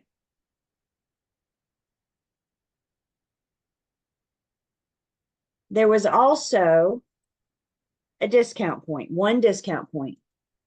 The number of discount points shakes out to as a percentage of the loan. So 1 discount point is going to be 1% of the loan amount. 2 discount points would be 2%. 3 discount points would be 3%. We see where I'm going? The number of discount points, and the problem has to tell you the number of discount points is a percentage of the loan. This problem had 1 discount point. We take 1% by the loan amount. And how much are we paying in discount points? Or this buyer paying in discount points?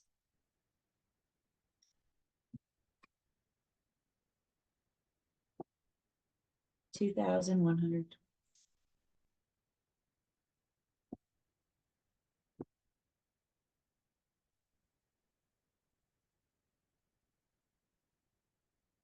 Questions on the numbers before we look at the where?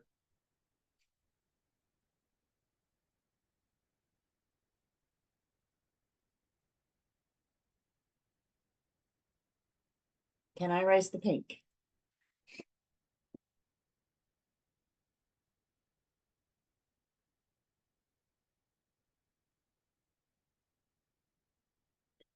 So back to our CD.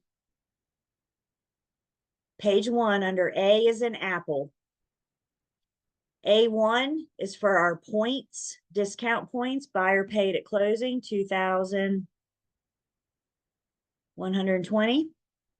A2 is our loan origination fee. In this case, 1,590. And then we also had an application fee that is a write-in, because we don't have it here. And that was $280. So everything, origination charges to the lender are under A. Discount points, loan origination fee, and then we wrote in the application fee.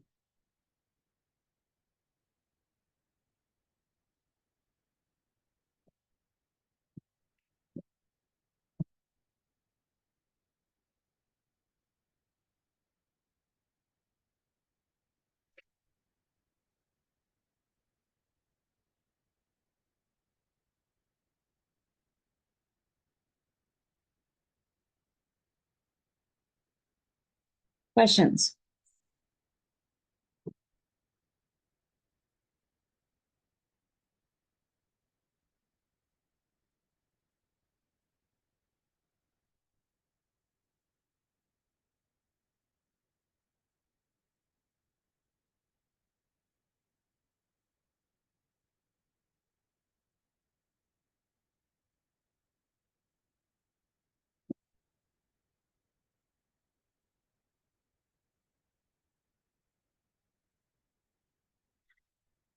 Then we have lender requires initial escrow reserves at closings as follows. They want 4 months of taxes, 2 months each of homeowners insurance and mortgage insurance premium. So before we touch our calculators, let's talk about what's going on here with initial escrow reserves. Once the buyer originates the loan, they're going to create an escrow account on behalf of the borrower. When the buyer starts making their payment to the lender, their mortgage payment is going to include a 1/12 of the annual taxes and a 1/12 of the annual homeowner's insurance. In order to set up and fund the account, the escrow account, the lender's got to collect some money from the borrower at closing.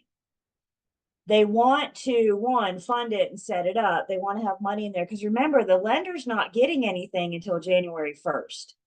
So they got to fund and start the account. They also want a little bit of cushion because there's a really good chance that taxes could go up next year. There's a really good chance that homeowners insurance could go up next year. So if they collect a little bit of cushion, if they collect this reserve at settlement, then they have this in the event those amounts go up and they can still pay those bills on behalf of the buyer. I think a common misconception about this is that the lender is taking the buyer's money, and they're not. They're borrowing the buyer's money. They're borrowing, in this case, that 4 months of taxes and 2 months of homeowners insurance and mortgage insurance premium. When the buyer pays that loan off, or when they sell the property, any money that they have left in the escrow accounts is going to come back to them. So they're borrowing it to use it to pay those bills on their behalf. And then when it's paid off or sold, they'll get that money back. I'll share with you guys, I have a little condo in High Point and I paid it off a couple years ago. And like 3 weeks later, I walked out to the mailbox and there was a check in the mailbox to me from my lender that I paid off 3 weeks ago. And I was like, sweet, I'll take it. What were they giving me money for? Because I had money left in my escrow. I had some funded. They're not keeping it. They're not putting it in their pocket. They're taking my money to use it to pay my bills on my behalf. So they got to collect a couple extra months at settlement to make sure they have money in the account to pay those bills. The problems have to tell you how much they're going to take. So there is no standard. They're going to tell you 4 months or 2 months, etc. So that's what's going on here with the escrows. Verbally, questions on that before we pick up a calculator?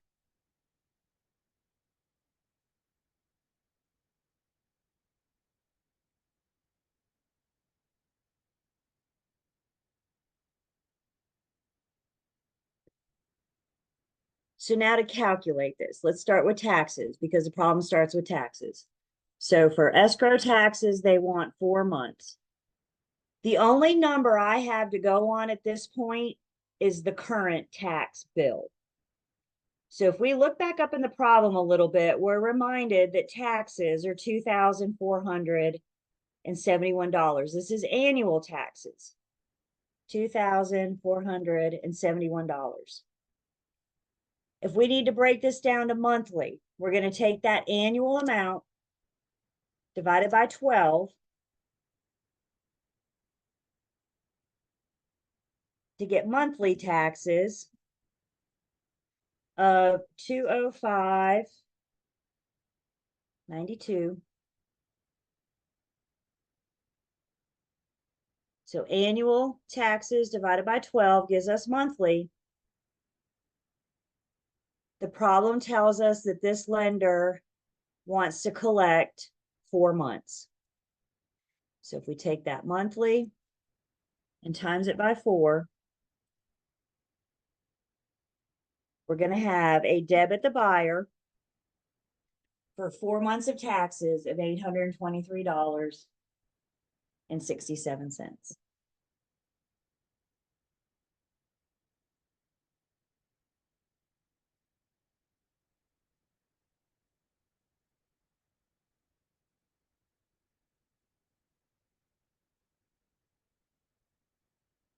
Questions?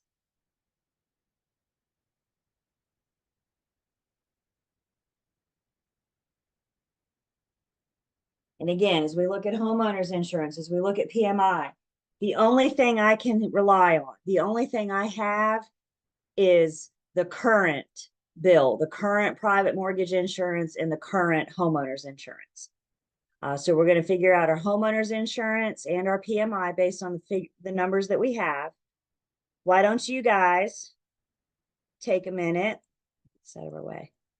We're looking for, we want 2 months of homeowners insurance when the annual bill is $684.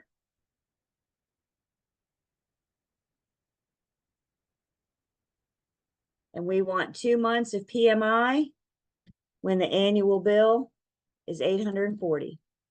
So you guys take a couple minutes. If you want to tell me in the chat what 2 months is, just please do so in a private chat. Take a few minutes and figure 2 months of homeowners insurance and 2 months of PMI.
Get something? Let's see what we got. I took our homeowners insurance. I got an annual bill of $684. I divide that by 12 to get monthly, which shakes out to $57 a month. The problem tells us that they want 2 months. So $57 monthly times 2 gives us $114 for our homeowner's insurance. And then our PMI, again, we got the annual. Gonna divide it by 12 to get monthly. To $70. Again, the problem tells us they want 2 months. So for escrow, there'll be $140. Questions on why we did what we did, questions on the number before we go back to our CD.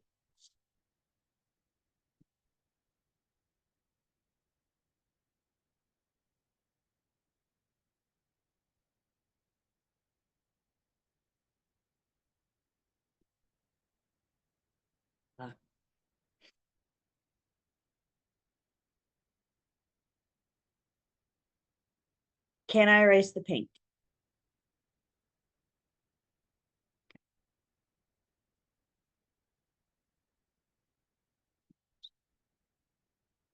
Let's go back to our CD. All escrow reserves, page 1, under G, as in Jenny. G1, buyer paid at closing, is our homeowner's insurance. We said that was 114. G2 is our mortgage insurance premium, our PMI, 140. And then G3 is our property taxes, 4 months. And listen, if you guys, again, if you need to see it, I get it. If you want to fill all this in, you're welcome to. How much per month and how many months and da-da-da, please do.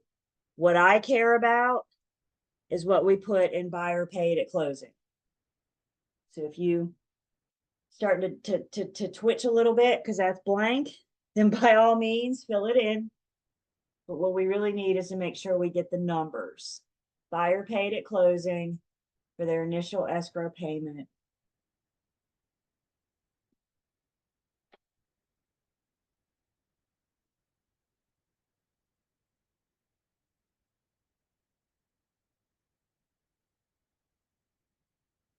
Questions?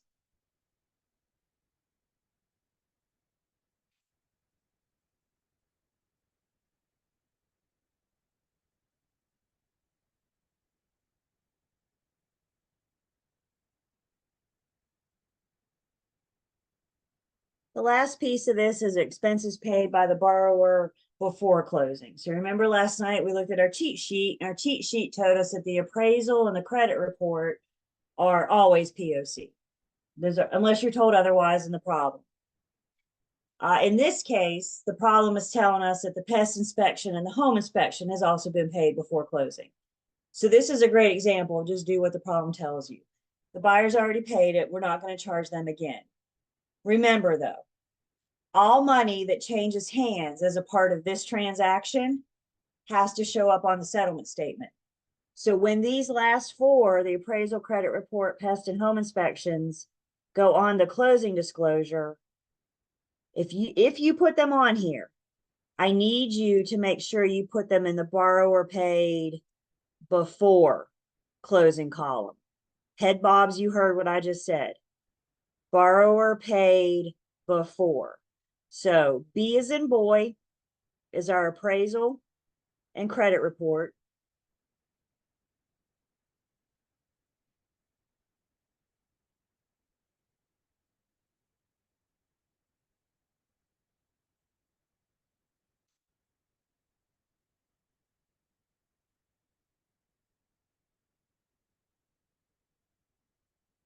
The pest inspection can be found under C as in cat. Buyer paid before closing.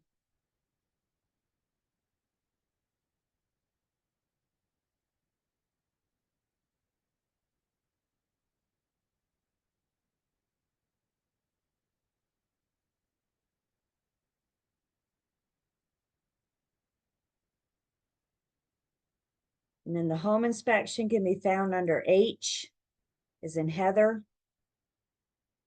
H2, borrower paid before closing. If you don't want to put them on there, don't put them on there, because that's not the testable question. But again, if you're like me and you need to check stuff off, I need to see it on there. So if it makes you feel better, put it on there. If you don't care about it, don't worry about the paid before closing.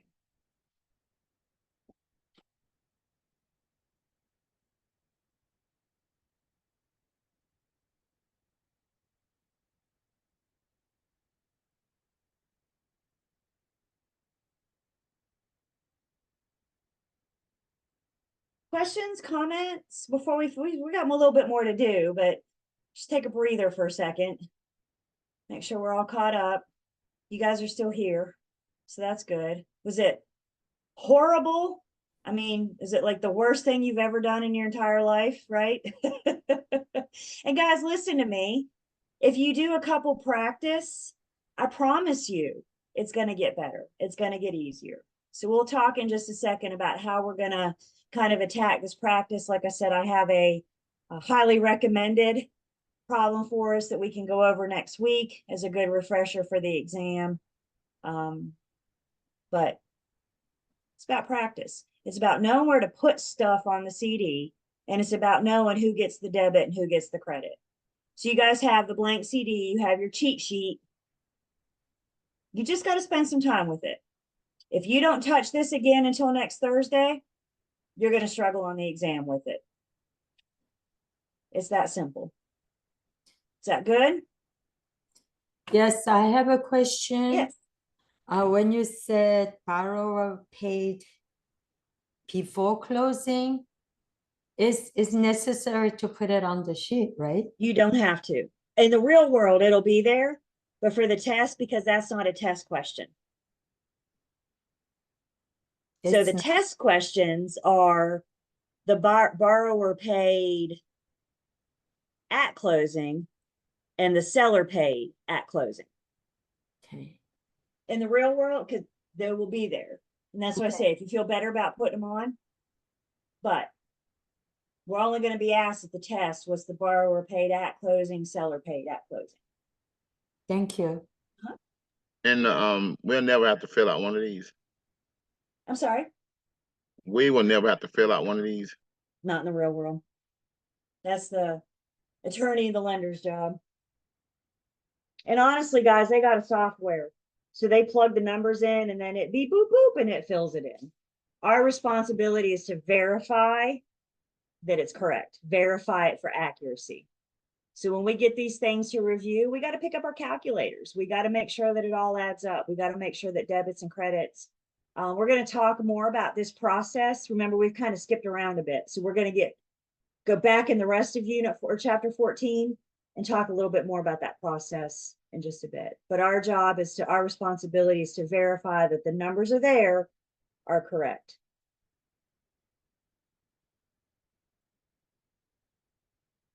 Okay. So let's finish this thing out. Let's talk about what we got. A few things here. So we can make this. And we can make that big. And then we can look at, actually see this. As a reminder, on page 1, your 2 exam questions, I'm going to go down here, is going to be, what is the buyer's J paid at closing? And what is the seller's J paid at closing? So that's why we say these 2 columns are the only ones we care about for our exam.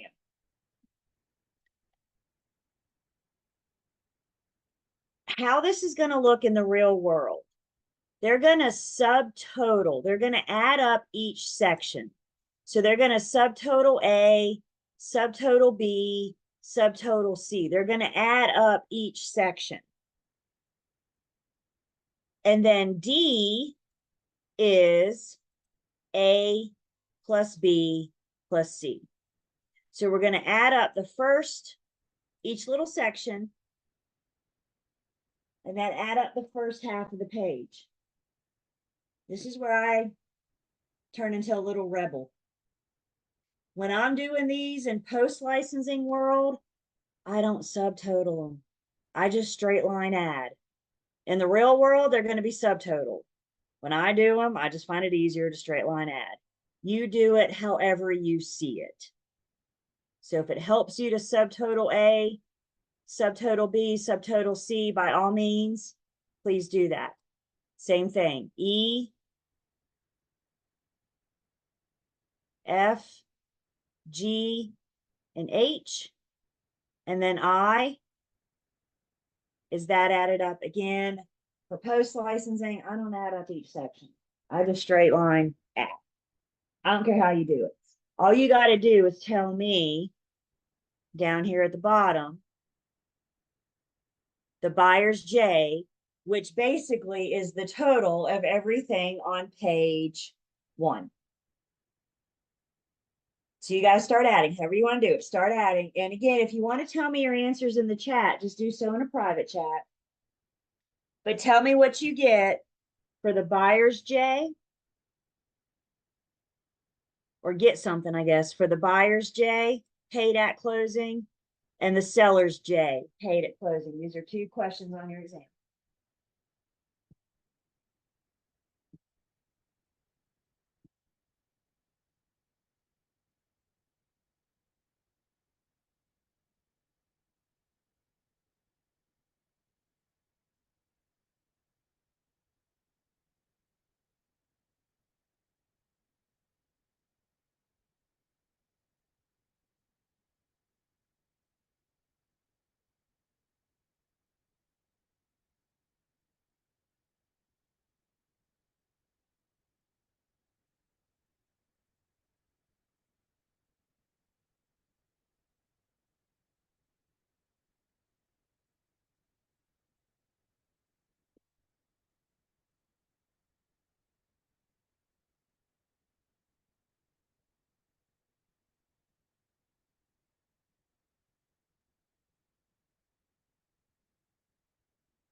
I have a question. Yes. On exam day, we'll have a form like this that You're we going can to print it out and bring it with you. to take the test. Yes, ma'am. So how is it graded? It's on class marker, so you'll answer A, B, C, or D. I see. You'll have like, what is the buyer's J, A, B, C, and D? What is the seller's J, A, B, C, and D? And you Right. guys can have blank scratch paper for the exam as well. So you'll have a blank CD, and then you'll have scratch paper to do your prorations and drawings and all that good stuff.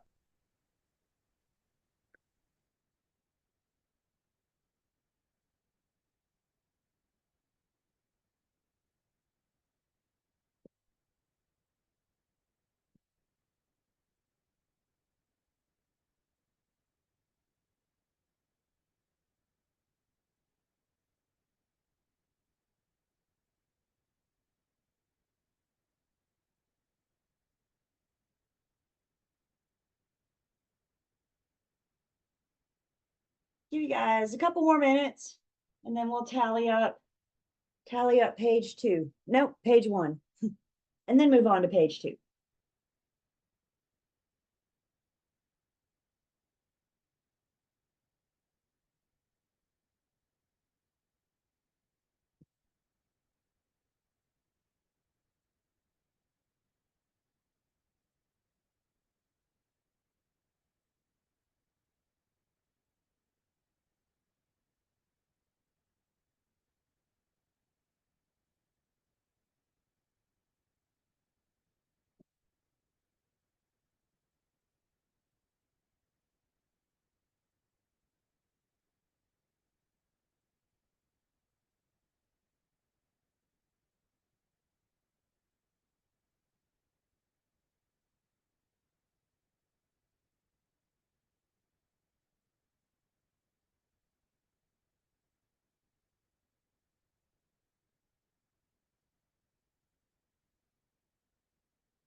Are we supposed to answer in the chat?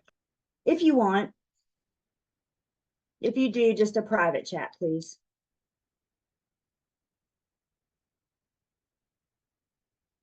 We good? Ready to talk about page 1? So let's start with the buyer, one at a time. Start with the buyers, then do the seller. Don't mix them or anything. So let's just start with the buyer and let's just recap what we got. So y'all check along and make sure your numbers match mine or mine match yours. So under A, we got our discount points, 2,120. We have our loan origination fee of 1,590, and we got our application fee of $280. Borrower paid at closing, nothing for B. C is in cat. We have our attorney closing fee, title insurance, and pest inspection. No, survey, I'm sorry, survey. Under E, we have our recording fees of $82. F is in Frank is our prepaids. So there's our annual first year's homeowners insurance of $684. Our first year's PMI of $840. And then our interim interest of $302.02. 3 cents. G is our escrows. So we have 2 months of homeowners insurance for $114, 2 months of mortgage insurance for $140, 4 months of property taxes for $823.67. And then under H, we have the courier fee for the buyer's lender of $30. And when we add it all up for the buyer's J, we get $8,625.69, give or take a few pennies. I'm seeing thumbs up. I'm seeing smiles. This is good. This is good. This is your first CD, y'all. Good job. Questions on the buyer's J, one of your test questions. Let's see, your test is 40 questions, and this is the last 4, so this will be 36. This will be number 37 on your exam, number 37. How about that? I'm giving you guys all sorts of information about your test. So do you suggest we do this first and then go back and do the other? No, save all the math for last. And remember, you guys, you get 3 hours in this class as well. 301 and 303, you only get an hour. This is the math. So you get 3 hours for this exam. So you got plenty of time. But Cheryl, that's a great point. I say answer everything else. Because remember, there's only 6 math questions total, and you can miss 10.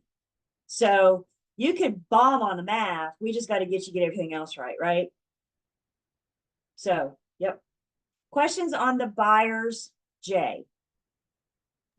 I have a question. So we don't put the before closing, just the at closing, right?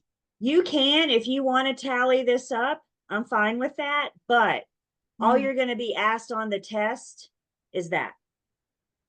Okay, yeah, because I was putting everything, so that's why I got.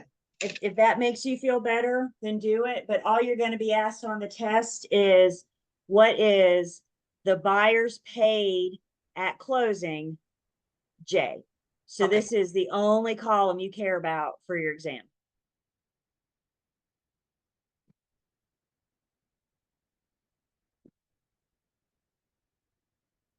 Now let's talk about the seller's J. Again, just to recap, seller paid at closing. I have an $85 deed preparation fee.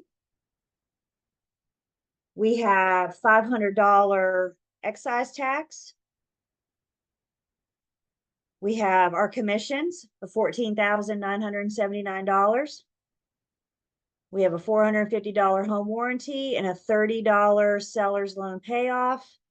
When we add all those up, however we add them up, we get seller's J of $16,044. Remember, page 1 is debits to third parties. So when the seller pays their closing costs, buyer pays their closing costs to third parties, this is the total. The bottom of page 1 is the total debits to third parties. Questions?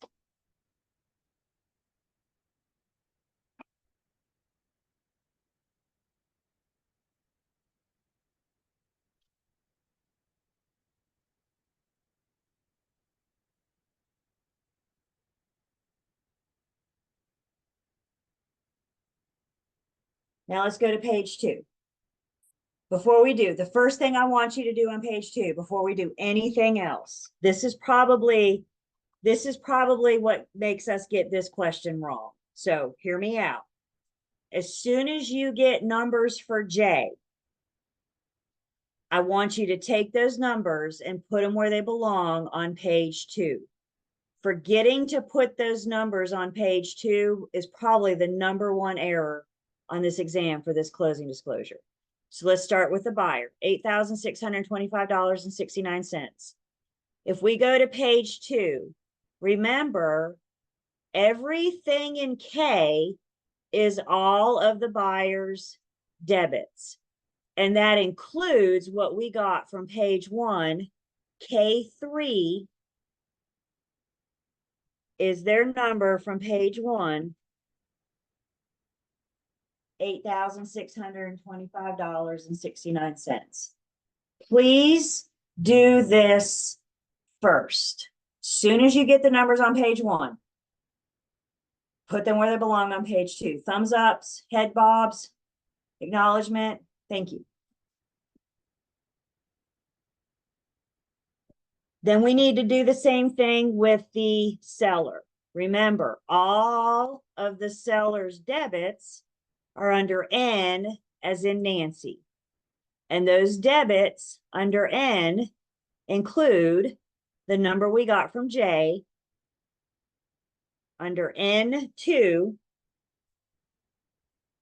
$16,044.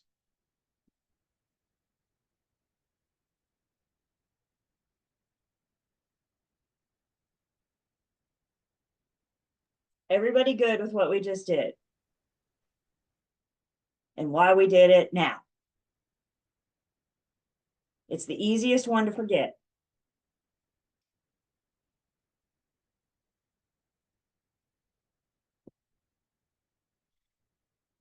So now that we have that done, now we can finish up page 2. And again, let's break them up, buyer and then seller. So this is where we do our first set of origami, where we fold our paper longwise. K is all of the buyer's debits. L is all of the buyer's credits. So you guys add up K, add up L, and then tell me in the chat if you want, what is K minus L? What is the cash to close? In this case, it's going to be from the borrower. So add up all of K, add up all of L, and then tell me in a chat if you wish how much your buyer has to bring to closing.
few more, about another minute, then we'll look at it.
Ready to look at it?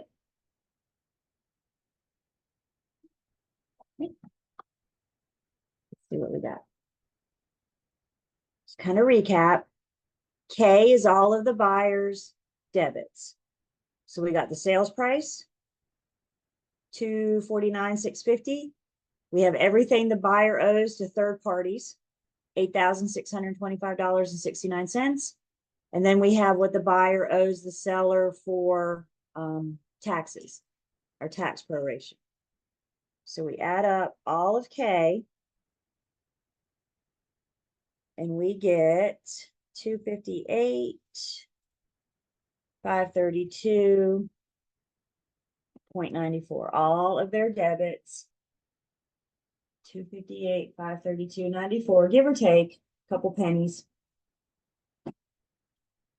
And then we add up all of their credits. So we got their earnest money deposit, the loan amount, and the due diligence fee. We add up all of L, we get 216,000. The next, let's see, question number 39 on your exam is, what is the cash to close from the borrower? Debits minus credits tells us that our buyer has to bring $42,534.94, give or take. Yeah. I got that amount, but honestly, I can't believe in real life if somebody has to bring all that money in a close. Sure. It Well, you gotta doesn't- remember they're buying a $250,000 house. I mean, But it's that's a part of the down payment. the down payments rolled in this because we did a debit for the purchase price Mhm. and a credit for the loan amount. So the Okay. difference would be their down payments. We don't actually put it on here, but it's rolled in there. It's considered debit minus credit. So the difference would be, and yes, part of this is their down payment plus their debits to third parties, taxes. Yep. Oof. And Ezra, this is why we have buyers talk to lenders before we put them in the car. Because if they don't have $42,000, then we don't need to be showing them property. Everybody with me? And you know, maybe they've been saving, maybe they just sold a property. So they had a proceeds. We're getting ready to see what the seller's getting ready to walk away with. That's going to look nice, you know? So if you have equity in the home when you sell, then that could go towards your down payment on the next property. I've had some buyers, I mean, I've seen 6 digits buyers bring to closing. I had a buyer, she was a VA. I don't know how they did it, but y'all want to know how much my buyer had to bring to closing?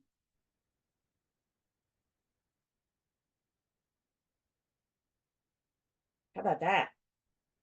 So they're all going to shake out a little bit differently. Man, she loved me. I got to say that. Like, that's right. Nothing to do with that, but that's right.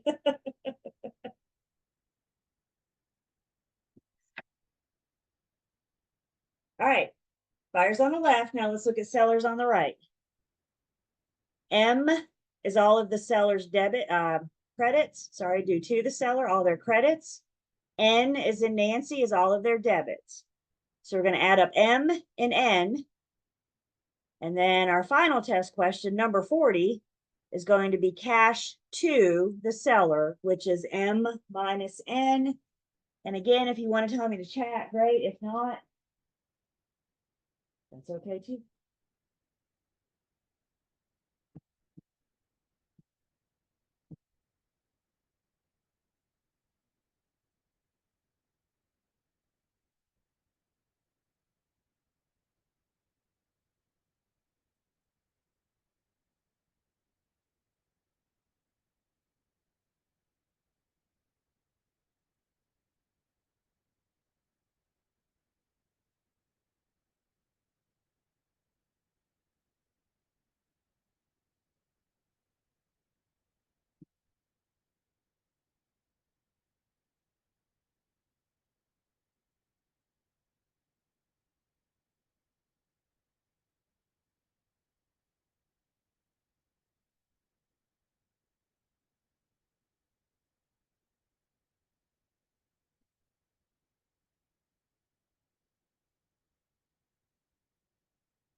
Julie, Yes.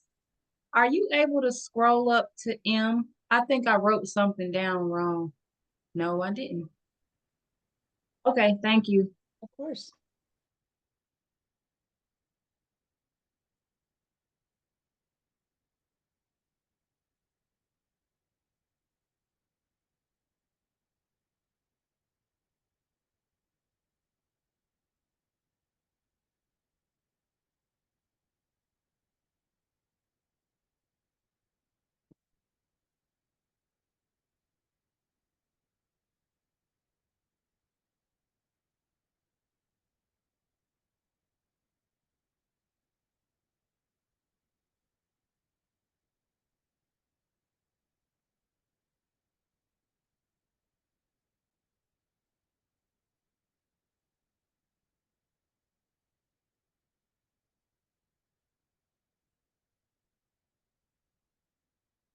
You know, a minute or so, and then we'll figure out what your seller is going to get from closing.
All right, so we have, let's look at M.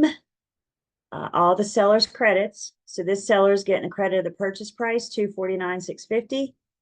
They're getting a credit of the taxes that they've already paid, the bill for the year. So when we add up all of the seller's credits under M, we get 249,907.25, give or take. And then we look at N as in Nancy, all of their debits. So we got how much they owe third parties from page 1, payoff of their first mortgage, due diligence fee, add up everything in N, and we get total debits of 154, 969. How much is your seller gonna get? $94,938.25, give or take. So how can you afford to bring $42,000 to buy a house? You sell yours. That's what it is to build equity. That's what it is. That's what you're doing. You're creating money for yourself as a homeowner with equity. Or you take that $94,000 and you go to like Aruba for a month or something, you do what you want to with it. Woo, how hot is it in Aruba today? Did you see where you went wrong? Are you good? Okay, perfect.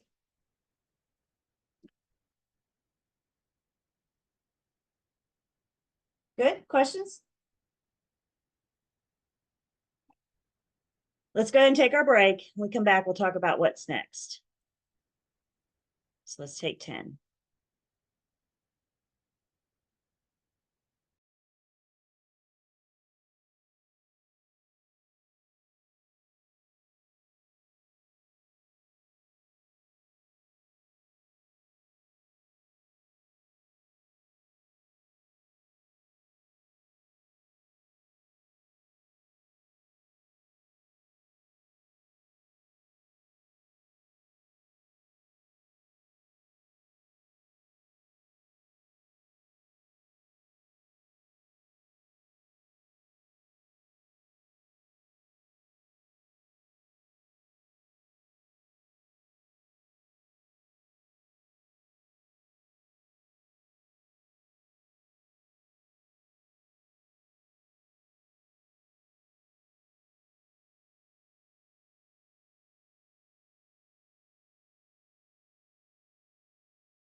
Welcome back.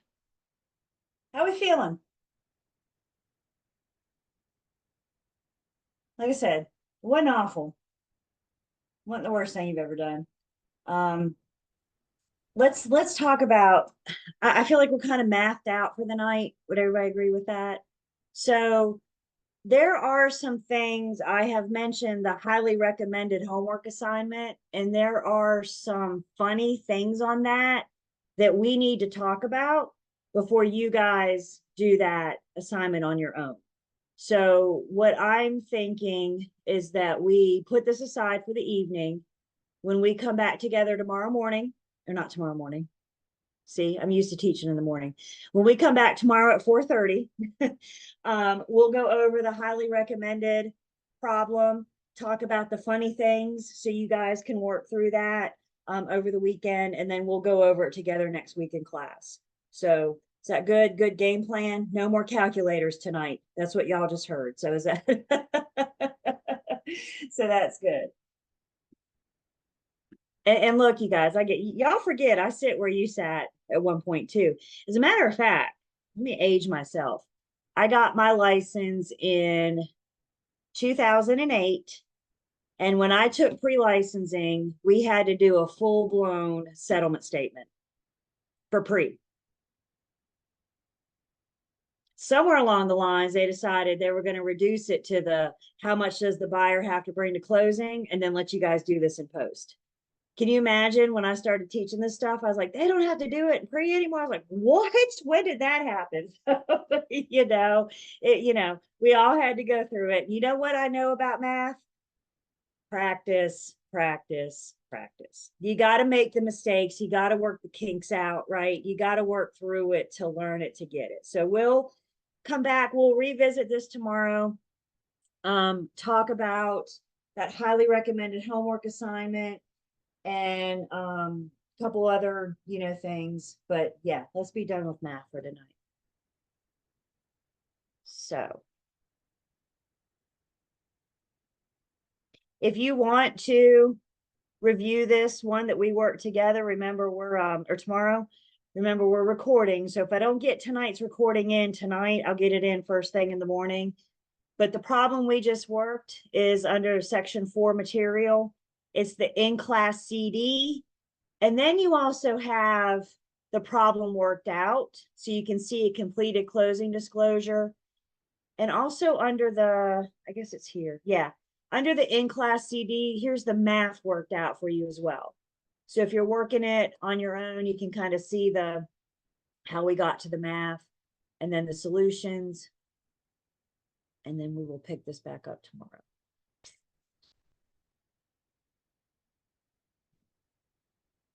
So with that being said, let's go back to the beginning of chapter 14.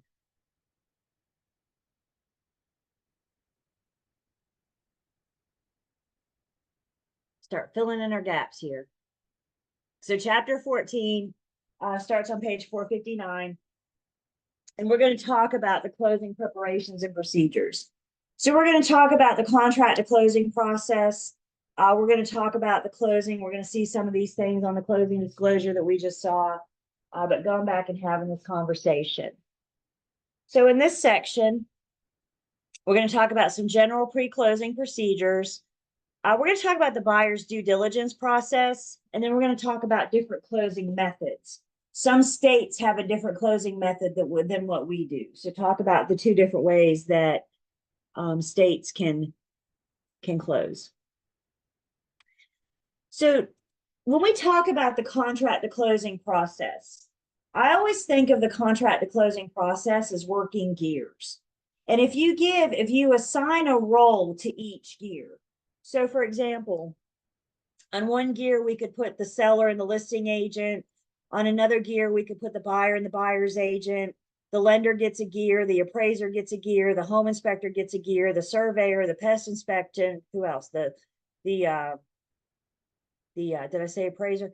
Everybody in the contract to closing process gets a gear.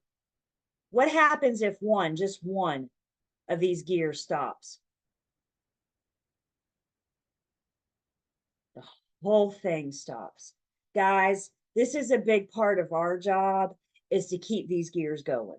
Making sure that we're communicating with the lender and the attorney and the inspectors and coordinating that for our buyer and getting that lined up, keeping our dates in mind.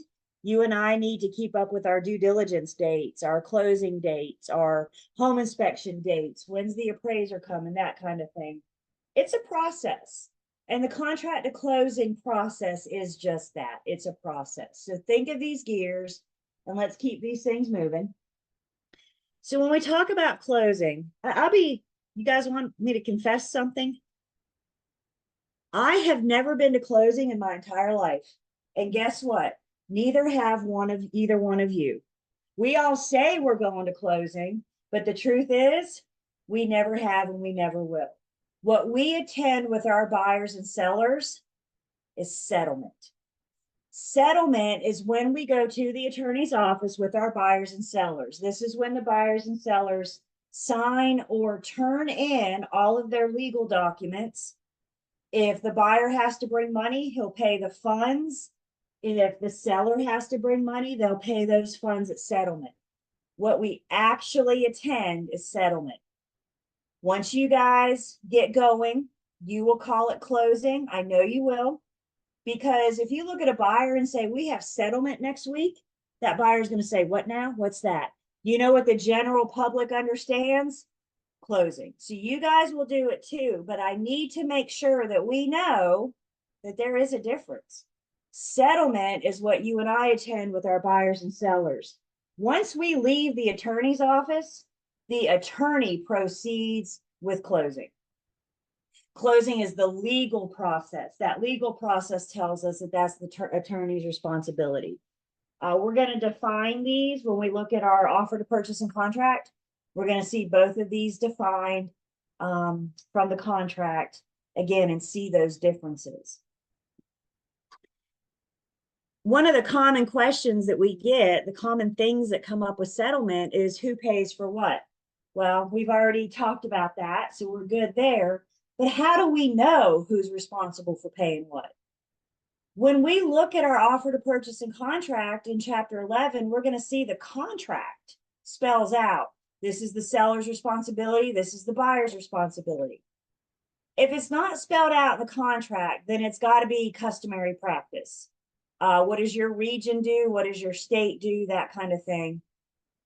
And keep in mind, all this stuff is negotiable. Buyer and seller can agree to negotiate to do anything as long as they're not breaking the law. So they could agree to, I know you're supposed to pay for this, but I will. I know customary practice says that, but I will. But typically we can rely on who pays for what by looking at the contract and just because that's just how we do it, customary practice. So one of the bigger roles in the contract to closing process is that closing attorney. The buyer hires the closing attorney, which means the closing attorney represents the best interest of the buyer. And if the buyer comes with a lender, then the buyer is going to represent the lender's interest as well. We've already decided that the attorney is going to record the mortgage on behalf of the lender. They do that because that's in their best interest to have that document recorded right after they record the buyer's new deed. Again, it's important that we understand that the attorney represents the buyer. Everything the attorney does, the closing attorney does, is to make sure that their buyer client is getting clear marketable title. If there's an issue with the title, if there's a lien or some kind of crazy encroachment or something, the attorney will get with the seller to get this cleared up. The attorney's job is to make sure their buyer client gets clear marketable title. Depending on the transaction, the seller may use the buyer's closing attorney to draft their paperwork. But keep in mind, always remember, the seller is always welcome to have their own representation. The seller is always welcome to have their own closing attorney should they choose. Now, realistically, the majority of the time in a residential sale, the seller will let the buyer's closing attorney do their thing. But if it's a commercial transaction, if it's in a state, we can almost bank that the seller will have their own representation, in which case the attorneys will, in a sense, have to work together to make sure this transaction can happen. What we need to remember is anybody throughout this process can have their own representation. The closing attorney may ask for information. They may request information. Buyer's agents, as soon as you go under contract and you get that signed contract in your hand, the first thing I need you to do is send that contract to the lender. We'll talk about the lender's process in a minute. As soon as you send that signed contract to the lender, get it to the attorney. We need to go ahead and get settlement scheduled for the date per the contract. That may change. There may be a delay, but we know the date the parties agreed to, so let's go ahead and get it on the books. The attorney may request from the seller a copy of their deed. They may request a copy of the title insurance policy, the seller's owner's policy. They're going to request from the seller any of their loan payoff amounts to the penny. The attorney will need to reach out to the seller's lien holders and find out how much they owe so they can pay those off before they pay the seller their proceeds. And then the attorney is also going to need to collect invoices that are to be paid at closing. Again, buyer's agents. Remember we said last night, in this area, and for our exam purposes, most of the inspectors will allow the buyer to pay for that inspection at settlement. But they have to have the invoice to know how much to add to the closing disclosure. So buyer's agents, the home inspector will send the buyer the invoice, but they're also going to send it to us so we can get it to the attorney so the attorney can make sure that we get it on the closing disclosure. When we're reviewing this CD for our buyer, we're making sure that those invoices are on there. We're making sure that everybody will be paid if they haven't been already. As mentioned, delays in settlement just happen. Stop and think of a reason. What could cause a delay? Yep, that could happen. Maybe it's new construction and it's weather. Maybe we don't have loan approval. Maybe the seller's repair is not done in time. Whatever. Maybe we lost power last week and everybody's delayed a day, right? All sorts of things can cause delays. I always tell my guys to have a plan B. I always tell my buyers and sellers to have a plan B. We're all going to work really hard for settlement on this day. But in the event of a delay, I don't want anybody sleeping in the U-Haul tonight.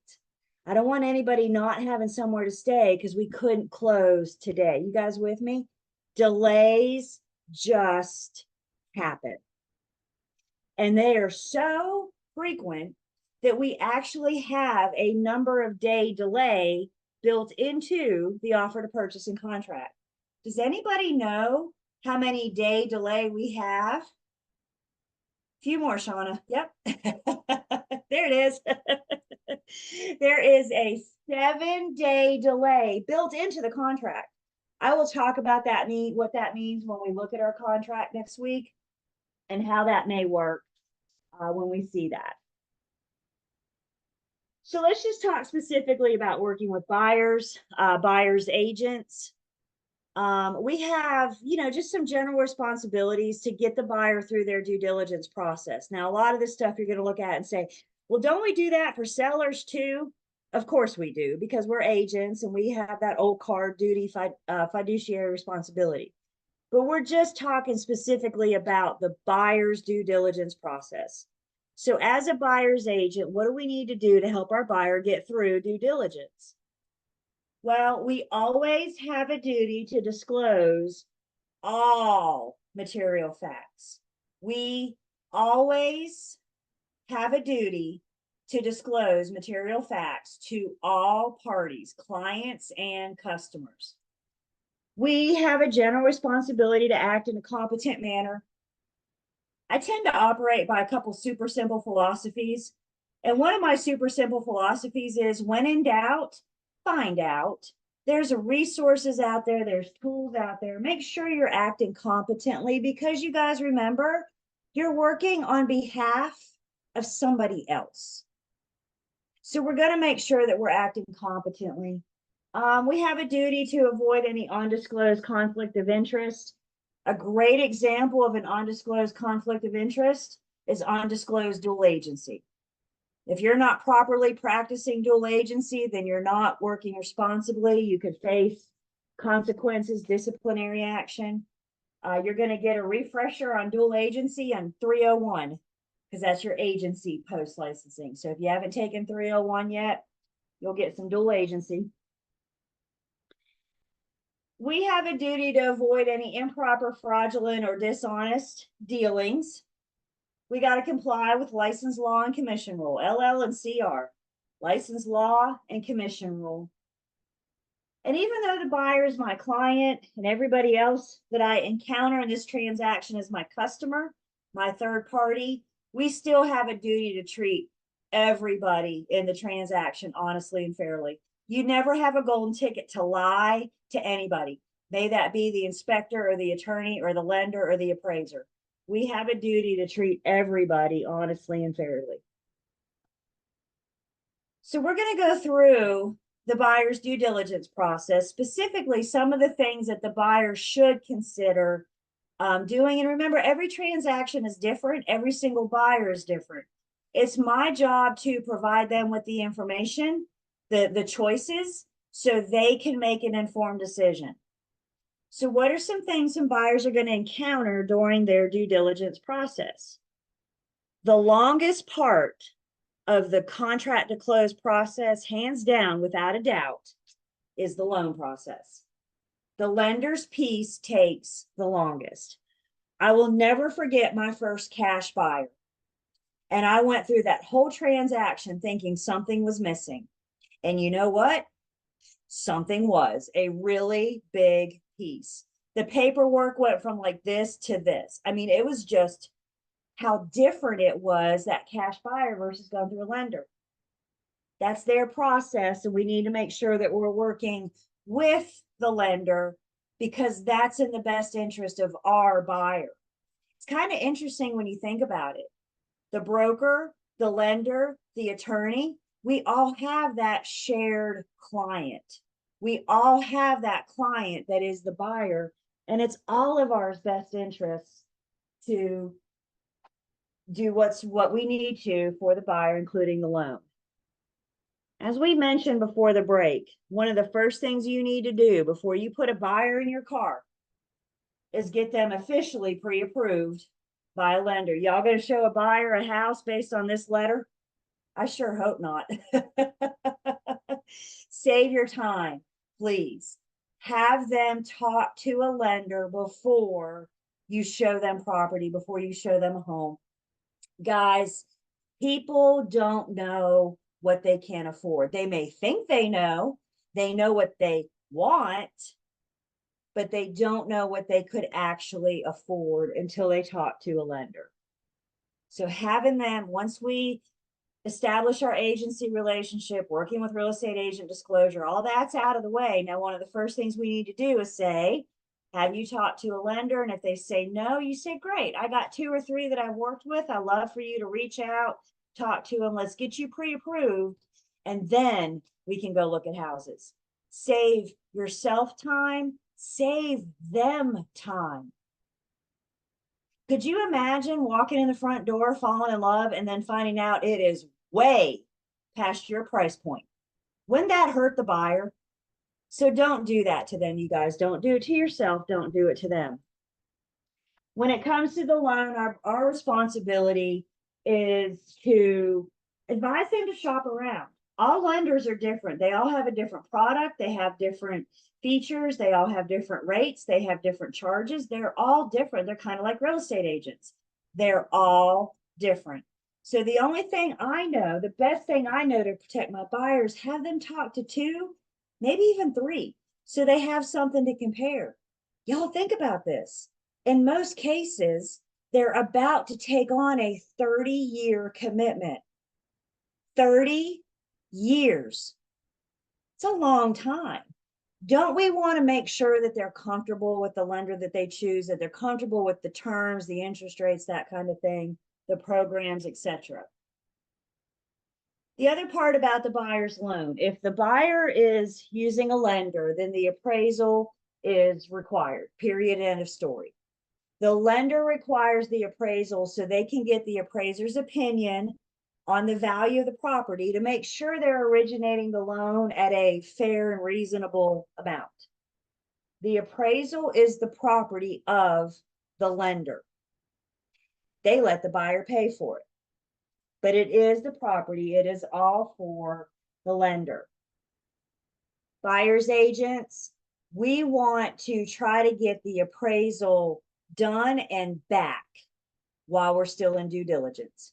Because if the property doesn't appraise, the best, if we have to terminate, the best I can do is terminate due diligence and get my buyer their earnest money back. So if you've not worked with this lender before, if you're not familiar with this lender, pick up the phone and call them and say, I'm trying to help our buyer get through the transaction. How much time do you need for due diligence? Do you need 2 weeks? Do you need 4? Let's get on the same page with the lender to make sure we have this information back for that buyer to make an informed decision.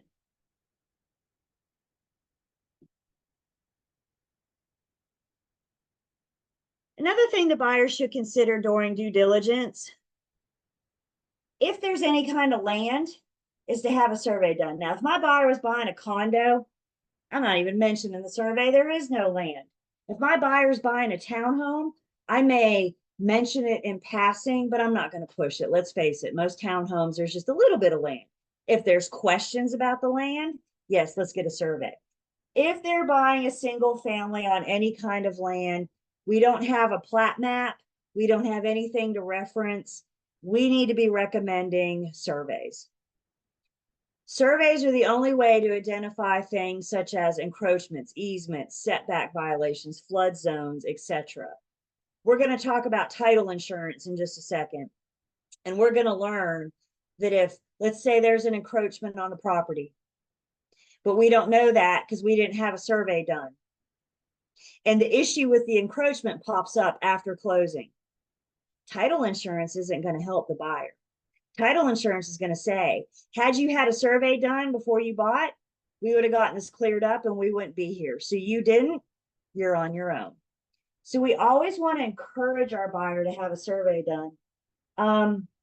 I can't make anybody do anything. I'm still trying to figure out how, but I can't make anybody do anything. So all I can do is recommend it, highly recommend it, encourage them to do so.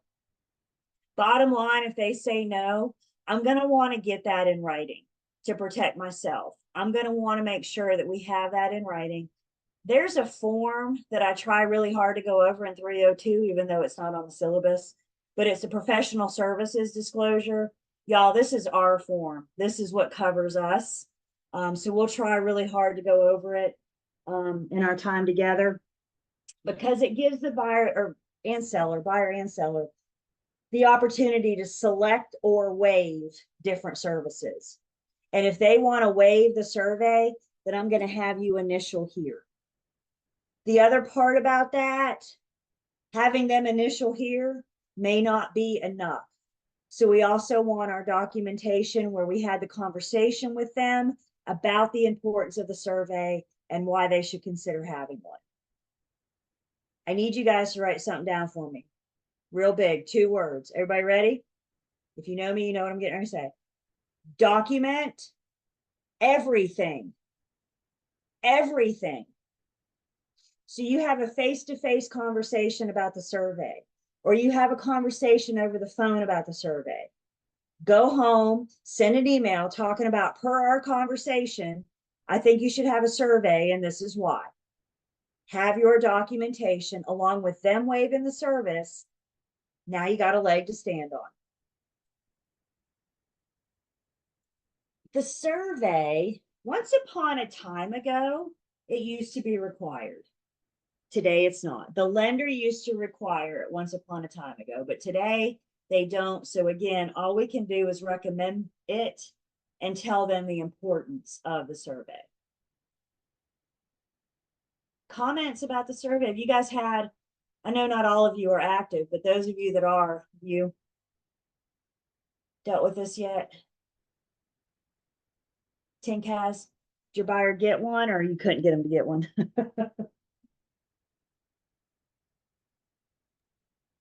Sorry, I couldn't unmute. It actually wasn't my buyer client, but I did speak to them about it and they are gonna get one. Good. Good for you. Good for you. Hey, you know, I think sometimes it's okay to put a little bit of fear in people, right? Right? Like bad things could come up that, again, title insurance won't cover you if you don't have it done.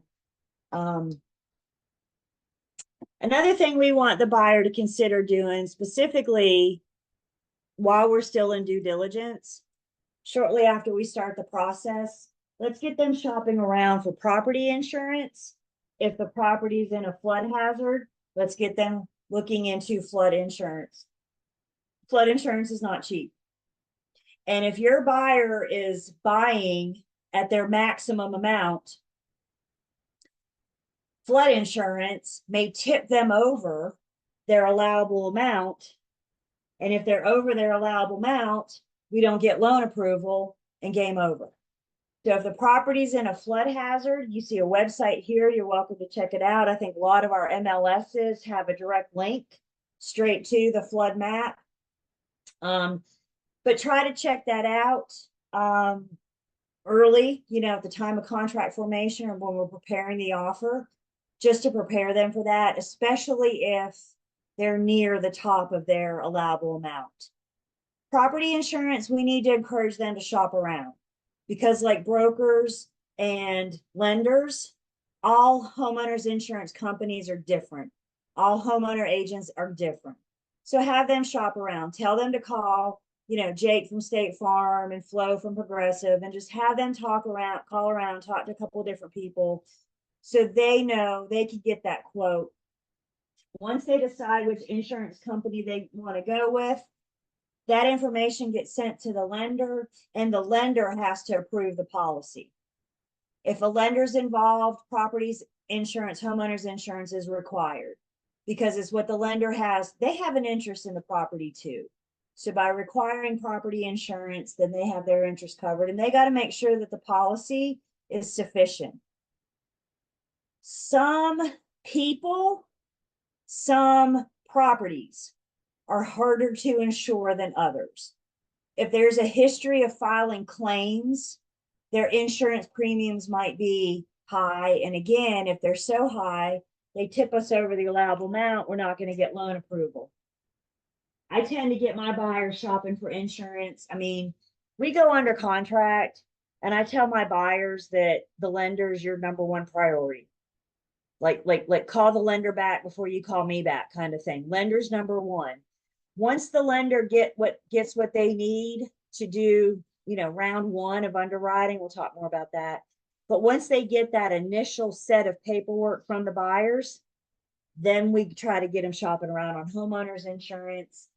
Again, you guys, nobody wants to terminate, but if we have to, because they can't afford to buy with this insurance or this flood insurance, the best I can do for my buyers terminate due diligence so I can get them their earnest money back.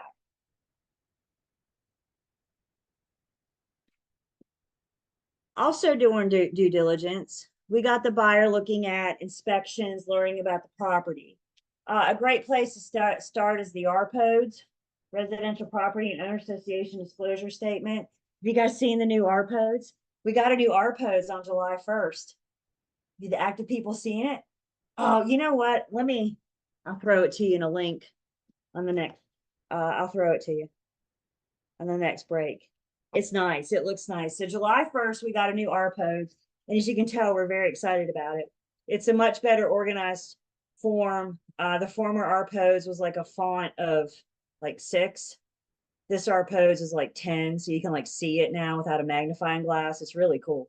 But I'll throw that to you guys in the chat so you can take a look at it. We're, you know, typically these things are in MLS as attachments. We can see them before we even view the property, but this is part of the buyer's inspections. What does the seller disclose, if anything, to help the buyer know some of the problems? Remember though, we always have a duty to disclose material facts. So even if the seller says no representation, listing agents and buyer's agents, once we learn of a material fact, we always have a duty to disclose that. Only the seller can hide behind caveat emptor. Only the seller can say no representation. You and I have that duty to disclose. One inspection the buyer should consider getting is the termite. It's called, you and I call it the pest inspection, but specifically what the pest inspection is looking for is wood destroying insects. So they're looking for things like termite, powder post beetles, carpenter bees, things that eat wood, things that live on wood. If the home inspector sees evidence of other pests, they will report it on their inspection report. But specifically, the pest inspection is looking for visible evidence of not necessarily the little critters themselves, but remnants that they've been there. So for example, what we're looking at here is termite tunnels. Termites eat wood. They come from the ground and they eat wood. And to get to the wood, they may have to build these tunnels to run up and down the foundation or the inside of the crawl space or something to get to the wood. Not necessarily looking for an active termite tunnels, but they're looking for evidence that termites have been there. I tell you guys, I saw one of those things active one time. And it was, I mean, the home inspector was like, come here, look at this. And I was, it was without a doubt the creepiest thing I've ever seen in my entire life. I hope I never, ever, ever see that again. It was bad. The pest inspection is recommended. It is only required for VA loans. VA loans require the pest inspection. Here's the kicker. VA doesn't let the buyer pay for the pest inspection. So if the buyer's not going to pay for the pest inspection, who's left? The seller. One of the forms that we're going to look at is our FHA VA financing addendum. And that lets the seller know that they may be on the hook for some inspections, such as the pest inspection.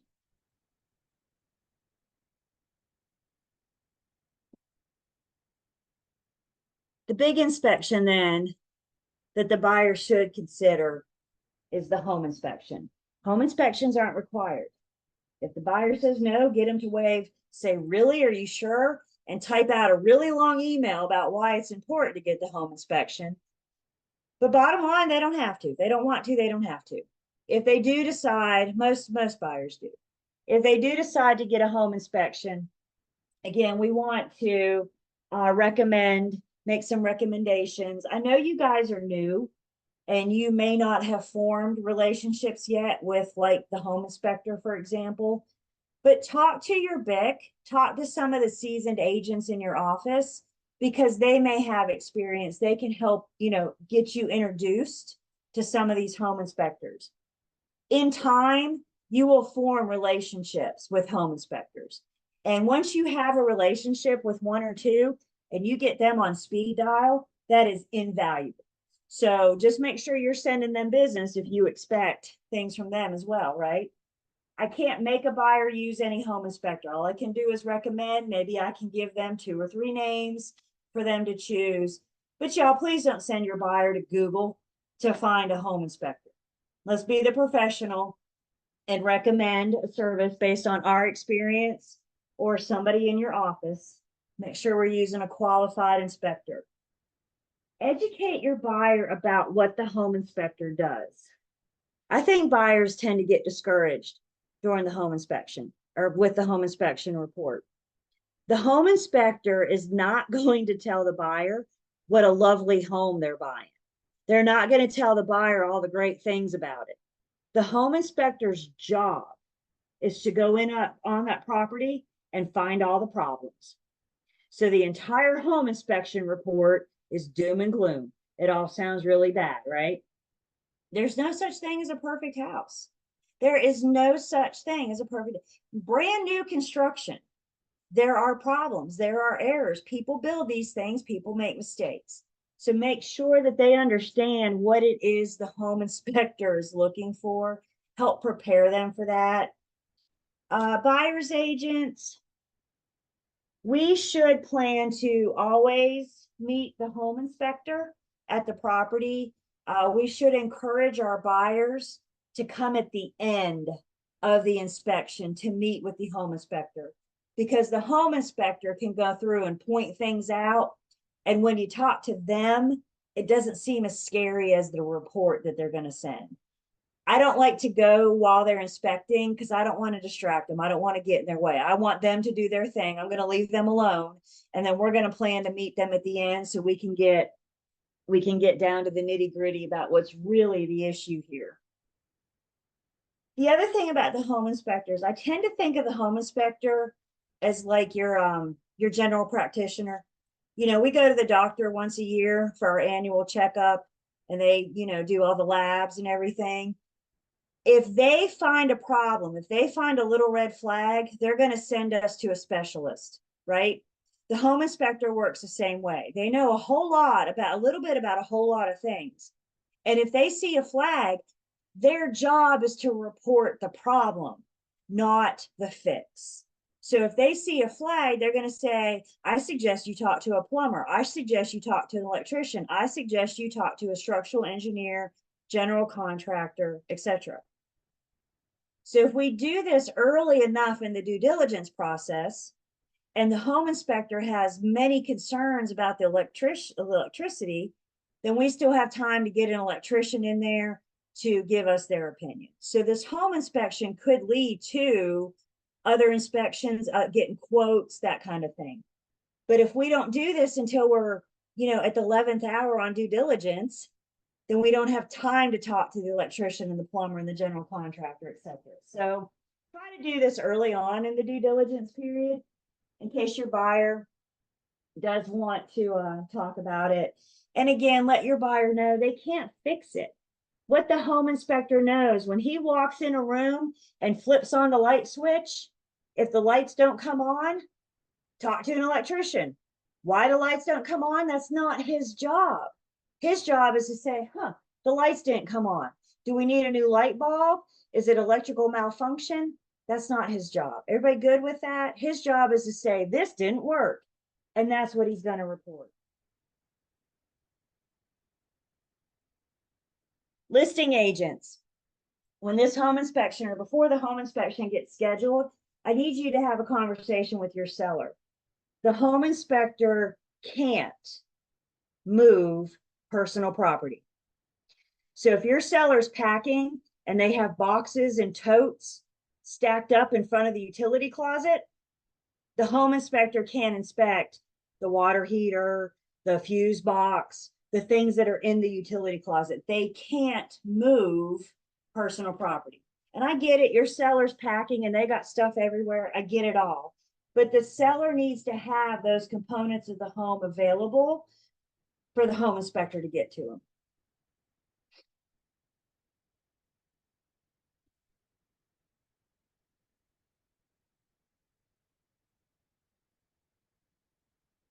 We also have just a physical inspection by the buyer, helping our buyers see things. You know, hopefully we know even when we show it that there's tenants in the property, but maybe we always don't. If there's tenants in the property, so are they going to leave before we close? Are they going to convey? Are they going to be part of the closing? Just helping, you know, going to the listing agent, helping our buyers get information about that. If the tenant is going to stay, we got some information to get in the additional provisions addendum, which is one of the forms that we'll look at next week. So we'll see that the buyer's requesting copies of the lease and the financials, and, you know, is the tenant current on their payment, security deposit, and all that good stuff. So we'll see that in our additional provisions addendum. Easements and encroachments, again, survey is the only way to truly detect them, but we may be able to, you know, eyeball the property line, get an idea, just kind of what might be in the fence, the shed, that kind of thing. Does it look close to the property line? Do we have a possible encroachment? Any recent construction or renovations. If you notice there's any recent construction or renovations, if things just look new, You know, if they were major renovations, we may want to ask on behalf of our buyer about permits. For example, were permits pulled when they finished the unfinished basement? Any violations of zoning? There's a new provision in our contract that addresses zoning. So we'll look at that next week as well. And then if the property's in an HOA, we want to help our buyer get their hands on the covenants so they can be familiar with the rules of the HOA. My job is to provide the covenants to the buyer. I cannot interpret the covenants. So if they call you with a bunch of questions, we either need to get them to the HOA or to the attorney. My job is to provide them. I think with buyers, I try to get my buyers in the property a couple times, especially during due diligence as we get closer and closer to our end of due diligence. You know, I think every time the buyer goes in the front door, their rose-colored glasses come off a little bit more, a little bit more, a little bit more. The first time they see the property, when you showed it to them, they're looking at, how does this home fit my family dynamics? Does everybody have somewhere to sleep? Can I see ourselves doing family Friday night movie night, right? Can I see us living here? They're not looking at ceilings and floors and walls for the most part. They're thinking about, can we as a family live in this home? You get them back in, they're going to start seeing things the second time they didn't see the first. They will see things the third time they didn't see the second. The more we can get them, the more they may see things. And you and I can help be their eyes as well. You and I are not walking in the front door thinking about what we think about it, because I'm not the one buying this house. I don't know you guys that well, but I feel comfortable saying that every single one of us has different family dynamics under our roofs. And how my family lives is different than yours and different than yours. And that's awesome. But my opinion on this house for your family, I don't know. And that's what we need to get the buyer to think about. We're going to help them see and see things that they may not see. So we want them to, like we said, we want them to meet the home inspector. Maybe they want to, show mom and dad.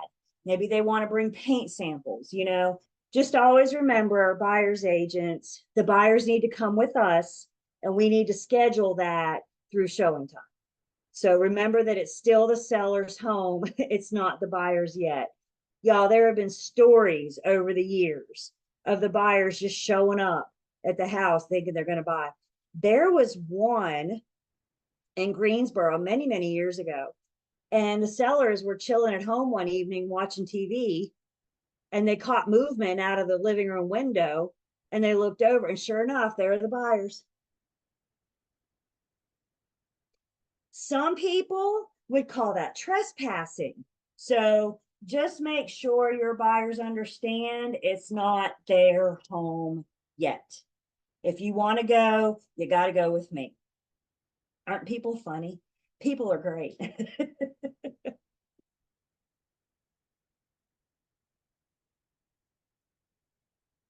Let's see. Looks like it's break time. Last break. Is it last break? I don't know. What time is it? Yep, last break of the evening. So let's take 10. We come back. Still working on our buyer's due diligence.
My alarm was done.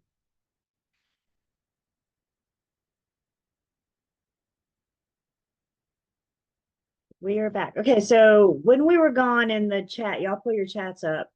I put that new RPodes in the chat. Thumbs up. You see that? So if you want to grab it, download it, check it out. We don't talk about it in this class. You'll get to it in 301. But it's really cool, really exciting. In your free time, check it out. We're excited about it.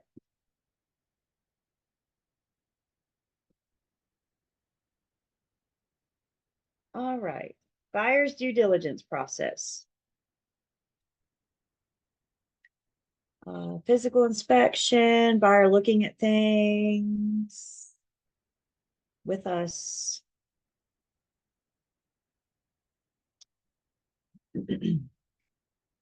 Sewage disposal systems. If the property is on public sewer, we're probably good. However, if the property is on an on-site septic, or we're looking at raw land.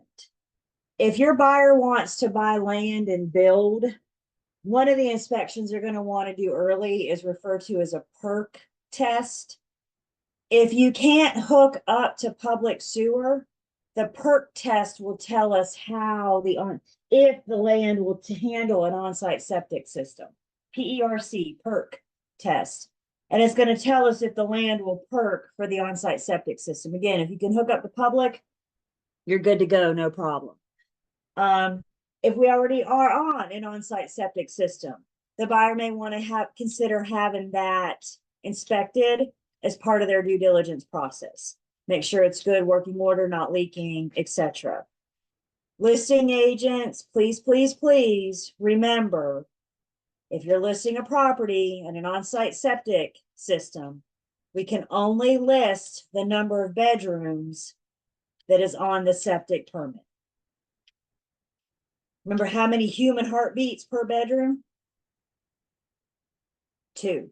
So if the permit is for 3 bedrooms, what that means is the on-site septic system can only support 6 people living there. So if you have a 4-bedroom house and you got 8 people, you're going to overload the system. And remember too, you guys, it's like all water that leaves the house, not just bathroom water. It's dishwasher water and kitchen sink water and washing machine water and all water that leaves the house. So it's like they know on average how much water each person spends or how much person uses. And that's how they determine that number of bedrooms to human heartbeats.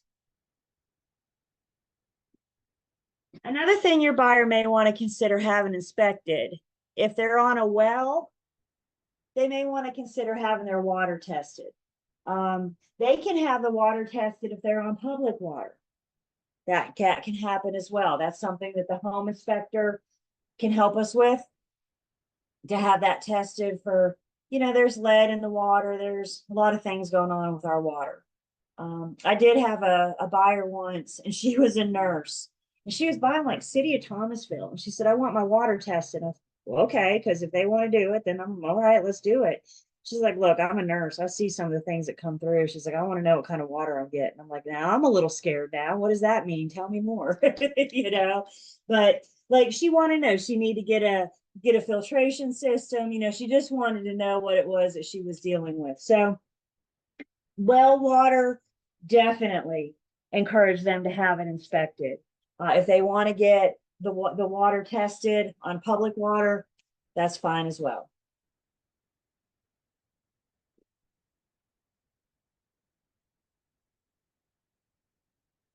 If the property is built prior to, does anybody remember the magic year with lead-based paint? You guys are still dreaming about it, aren't you? If anything was built prior to 1978, the buyer may have the home or have the lead in the or the paint in the home tested for lead.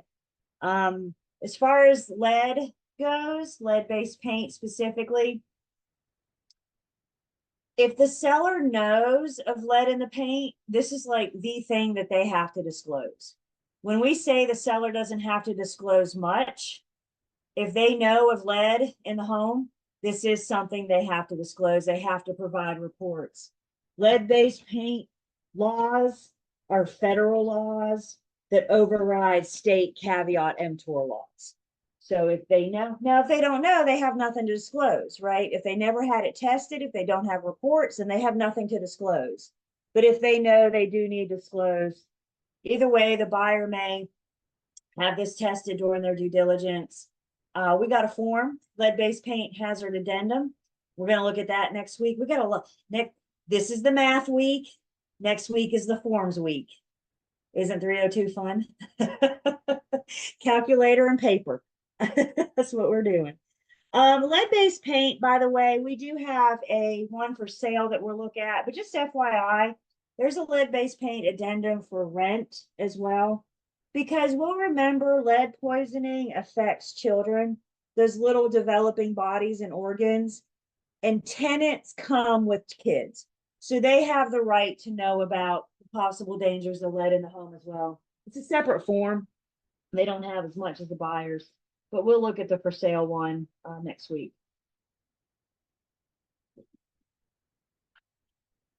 The buyer may want to consider having a radon inspection. Radon is this odorless, colorless gas. It's the byproduct of decaying matters in the ground. And as those matters decay, those gases come up through cracks in the ground. And if one of those cracks that the gases is coming up is under your home or under the home, then that radon gas can get in the home. So we want to encourage them to have it tested. EPA says anything over 4.0 picocuries is undesirable, meaning the recommendation would be to have a radon mitigation system installed. The radon mitigation system, it's like a fan pipe system, and it pulls the air out of the lowest part of the home, and it sends that radon gas out in the atmosphere where it belongs anyway. Under 4.0, usually not a concern. Again, one of these things that we should encourage the buyer to have tested.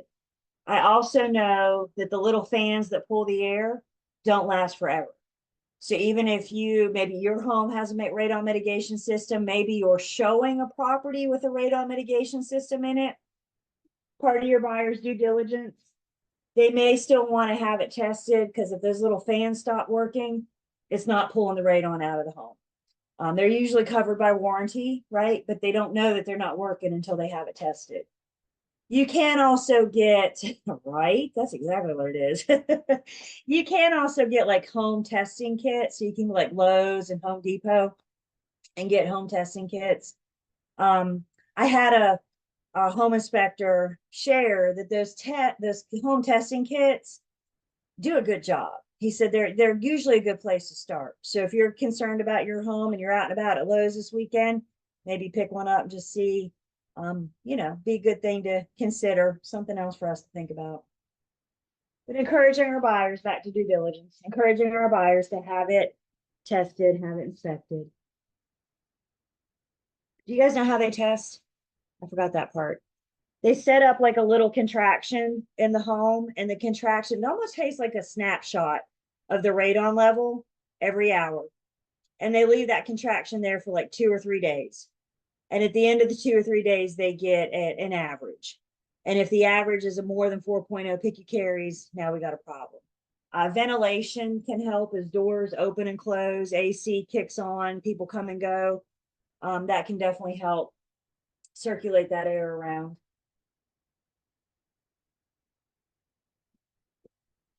Another thing they may want to have tested, if the home was built prior to 1978, there may be asbestos in it. As long as asbestos is intact, it is fine, no problem whatsoever. The problem with asbestos is when it becomes friable, it breaks down, and those teeny tiny particles get in the air. You and I breathe the air, so those teeny particles get in our lungs. So if there is asbestos, especially if the buyer plans to do like major renovations, there's been, cases where maybe the property is going to be demolished, but if there's asbestos in the home before the wrecking ball shows up, they got to come in and treat this, but they got to get the asbestos out. before they demolish the home. So if we're going to do renovations, if we're going to do demolition, then definitely want to address the asbestos. There's inspectors out there for that as well. People like that do this, that handle this.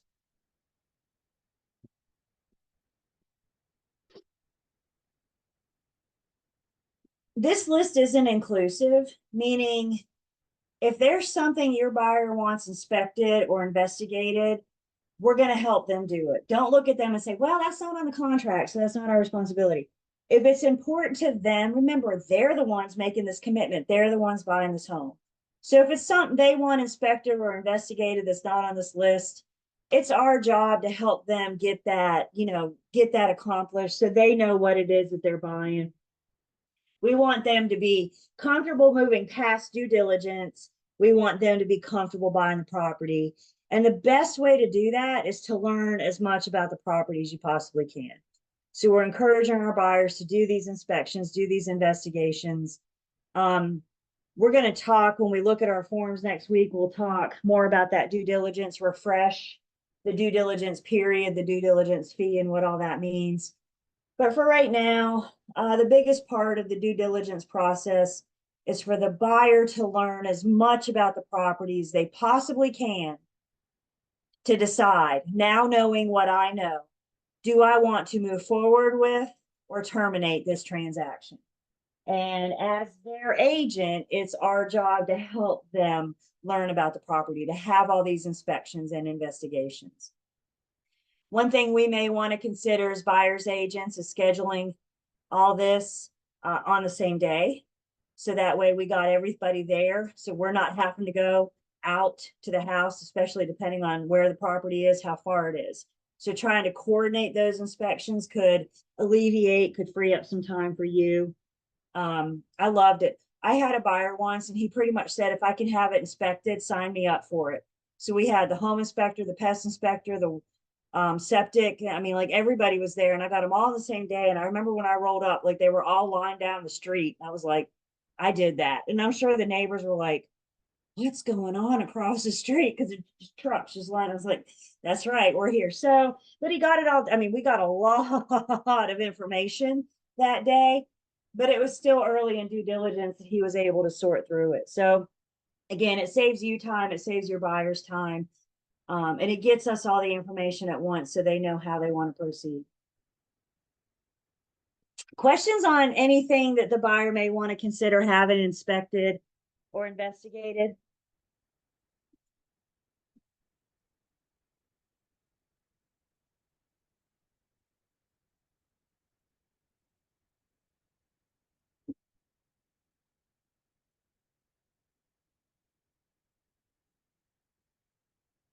So once we've learned about the property, once we've had these inspections, one thing the buyer may want to do is ask the seller for repairs. Is the seller obligated to do any repairs? No. The seller doesn't have to change a light bulb if they don't want to. The seller doesn't have to repair anything. Can the buyer ask? Sure. The worst they can say is no. They can't terminate the contract because we asked for repairs. The worst they can say is no, but buyer's agents, prepare your buyer for that possibility. Let them know before we start that the seller is under no obligation to fix, repair anything. Please don't set those expectations and then have your buyer disappointed when you get a big no from the seller. If the seller agrees to do any repairs, we need those repairs agreed on in writing and signed while we're still in due diligence. We need to know that the seller is committed to do these repairs in writing before due diligence is over. Because remember, the buyer's learning as much as they can to determine if they want to move forward or not. And part of their, I'll move forward if the seller fixes this, if the seller repairs that. But if we can't get the seller to get it in writing, we can't rely on that. We can't rely on their word. So we want these repairs agreed on in writing and signed while we're still in due diligence. Understand, The repairs themselves don't have to be complete until prior to settlement. What I need in due diligence is the agreement. We may be working on repairs after due diligence, maybe even a couple days prior to settlement. Repairs may delay settlement. I don't know the electrician's schedule next week. So if, I always say, brokers, if we're busy, there's a pretty good chance that the inspectors are busy, the appraisers are busy, the lenders are busy, right? Because we're all involved in this. So, if we agree to these repairs, what I need while we're still in due diligence is the agreement. The repairs themselves don't have to be complete until settlement or whatever other arrangements the parties agree to. You may find yourself negotiating a reduced purchase price or seller pay closing costs in lieu of repairs. So maybe the seller wants to help the buyer out, but they don't want to mess with it. So they may offer some seller pay closing costs or something. Again, that's all negotiable. And what I say is if the seller is willing to consider anything, we need to thank them, understanding that they're not obligated to do anything. Please send in repair requests with enough time left in due diligence to give the seller to think about it, to give the seller to talk to their contractor or their electrician if they have concerns. Let's just say I find it in very poor taste as a listing agent when I get a due diligence repair request at 4:30 on due diligence day. What do you want us to do about that? Give the seller time to consider, give the seller time to think about it and decide. I think that's a way to get a pretty fast no, is if you send it in that day, if you don't give them that time. So thank them, understanding that they're not obligated to fix anything. If they say they'll fix something, thank you. If they say in lieu of repairs, seller pay closing costs, thank you.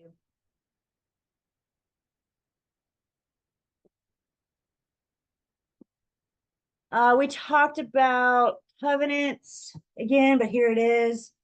Again, with covenants, if it's in an HOA, ideally we get them the covenants before we go under contract, but that may not always be possible. So we definitely want no later than while we're in due diligence. We're going to help the buyer obtain. A lot of times these are public records. So we may just have to do a search on the public records, the GIS, to find them if they're not available through the listing.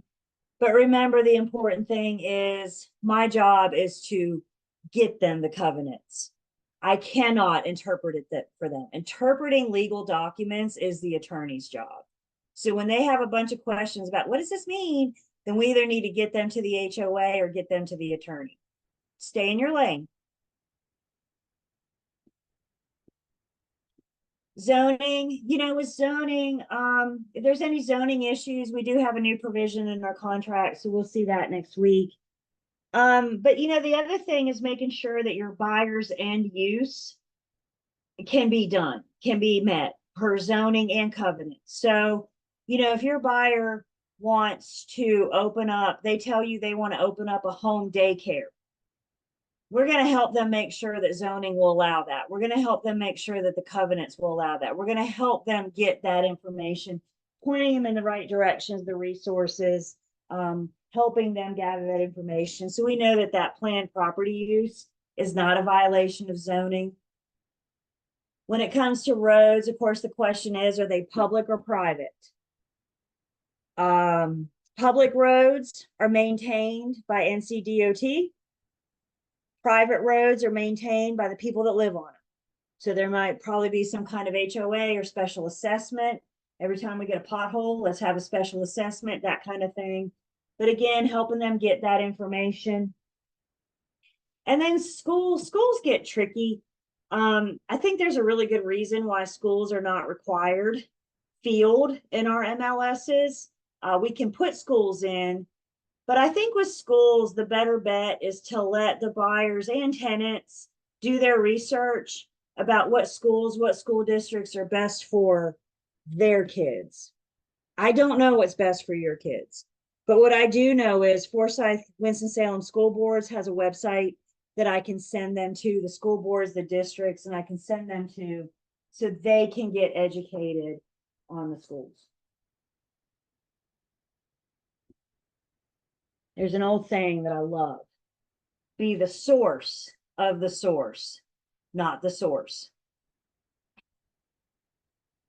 And I think with schools, be the source of the source. Point them in the right direction so they can do their research.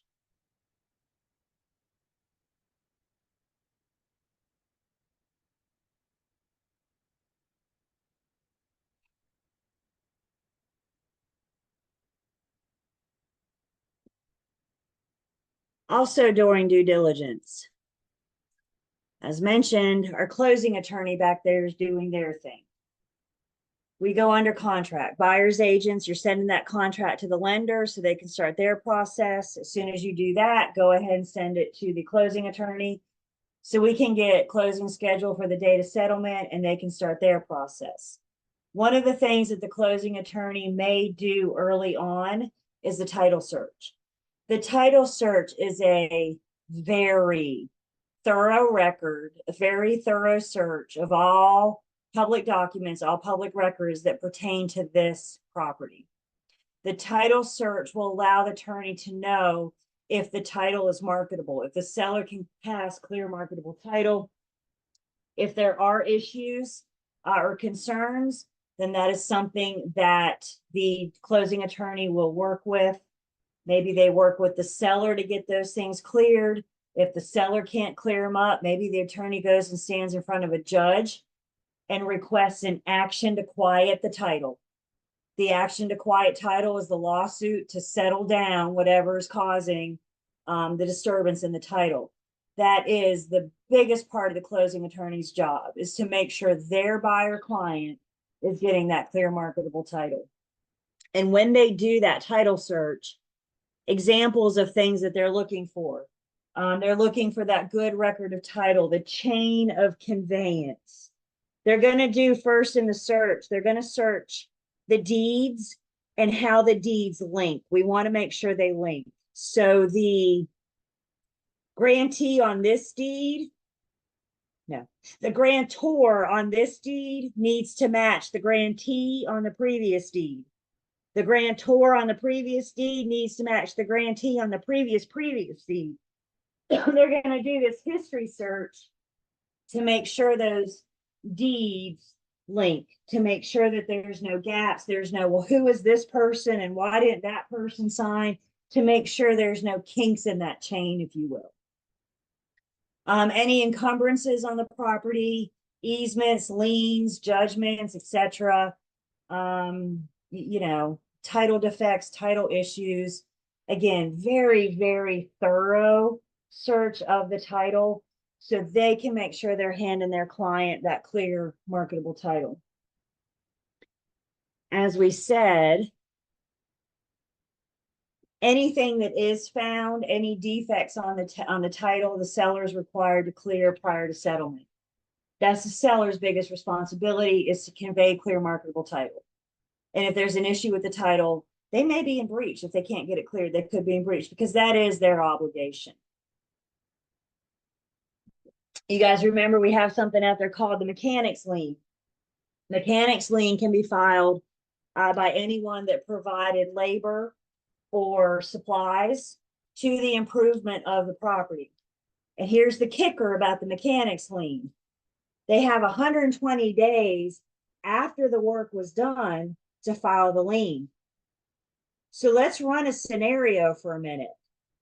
Your buyer asks the seller for repairs. Now, let's say electrical repairs. Go with the electrician. They ask for electrical repairs. The seller says, yeah, sure, I'll fix that for you, no problem. Electrician comes in, fixes the electrical, sends the invoice, seller doesn't pay. Sends a second notice, seller doesn't pay. Attorney's not going to find this in the title search because the mechanic hasn't filed the lien yet.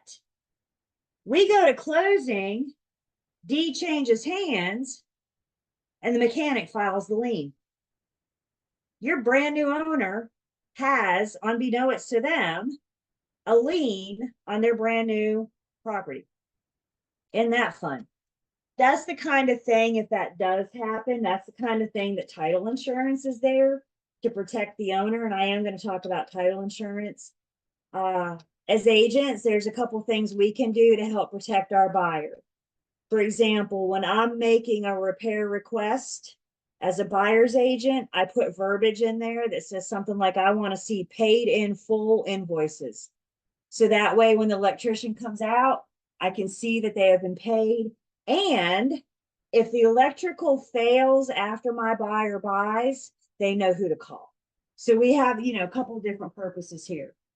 The other thing out there to protect the buyer, the title insurance company will require the seller to sign at settlement an affidavit that says this won't happen. I promise you there are no unpaid mechanics out there that can file a lien, yada, yada, yada. If they sign anyway and then this happens, like I said, title insurance has the right now to go after the former owner because they promised this wouldn't happen. This promised we wouldn't be here. So that mechanics lien can cause some issues. But again, protecting our buyers.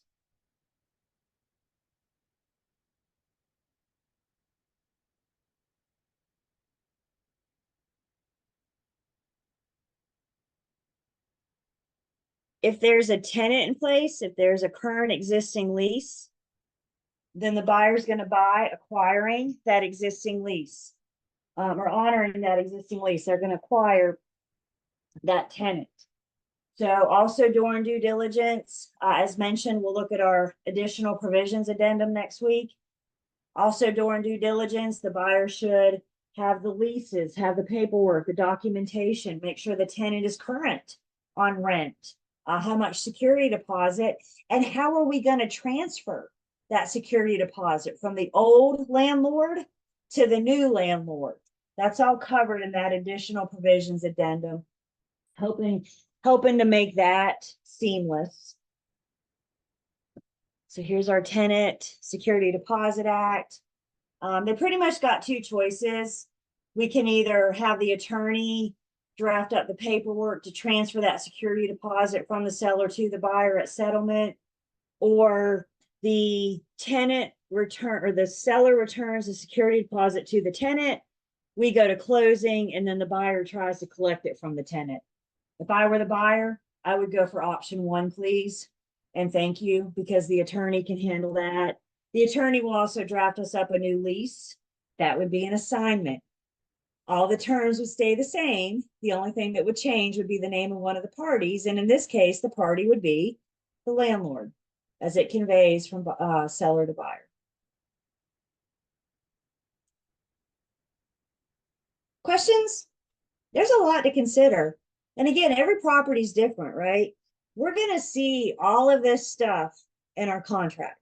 So if we use our contract to help us, we can almost use it as a checklist.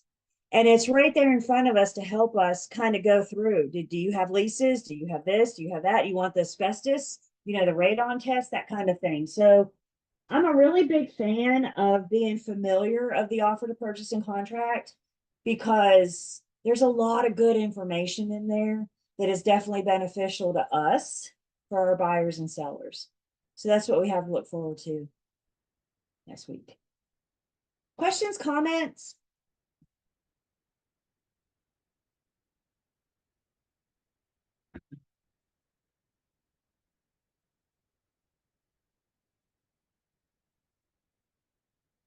All right, we're getting closer and closer to closing.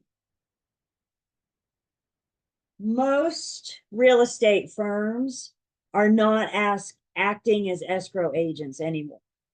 Most real estate firms are allowing the closing attorney to handle the earnest money deposit.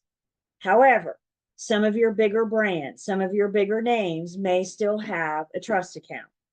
If you are anybody affiliated with a firm with a trust account? Anybody have one? Yeah, mine neither. If you affiliate somewhere down the road with a firm that does have a trust account, They will advise you about how they want you to handle it, you know, the requests you make to the admin and how you get it money in, how you get it out, that kind of thing. So that'll be part of your new agent orientation. There are a couple rules though, commission rules that refer to the earnest money, the trust account.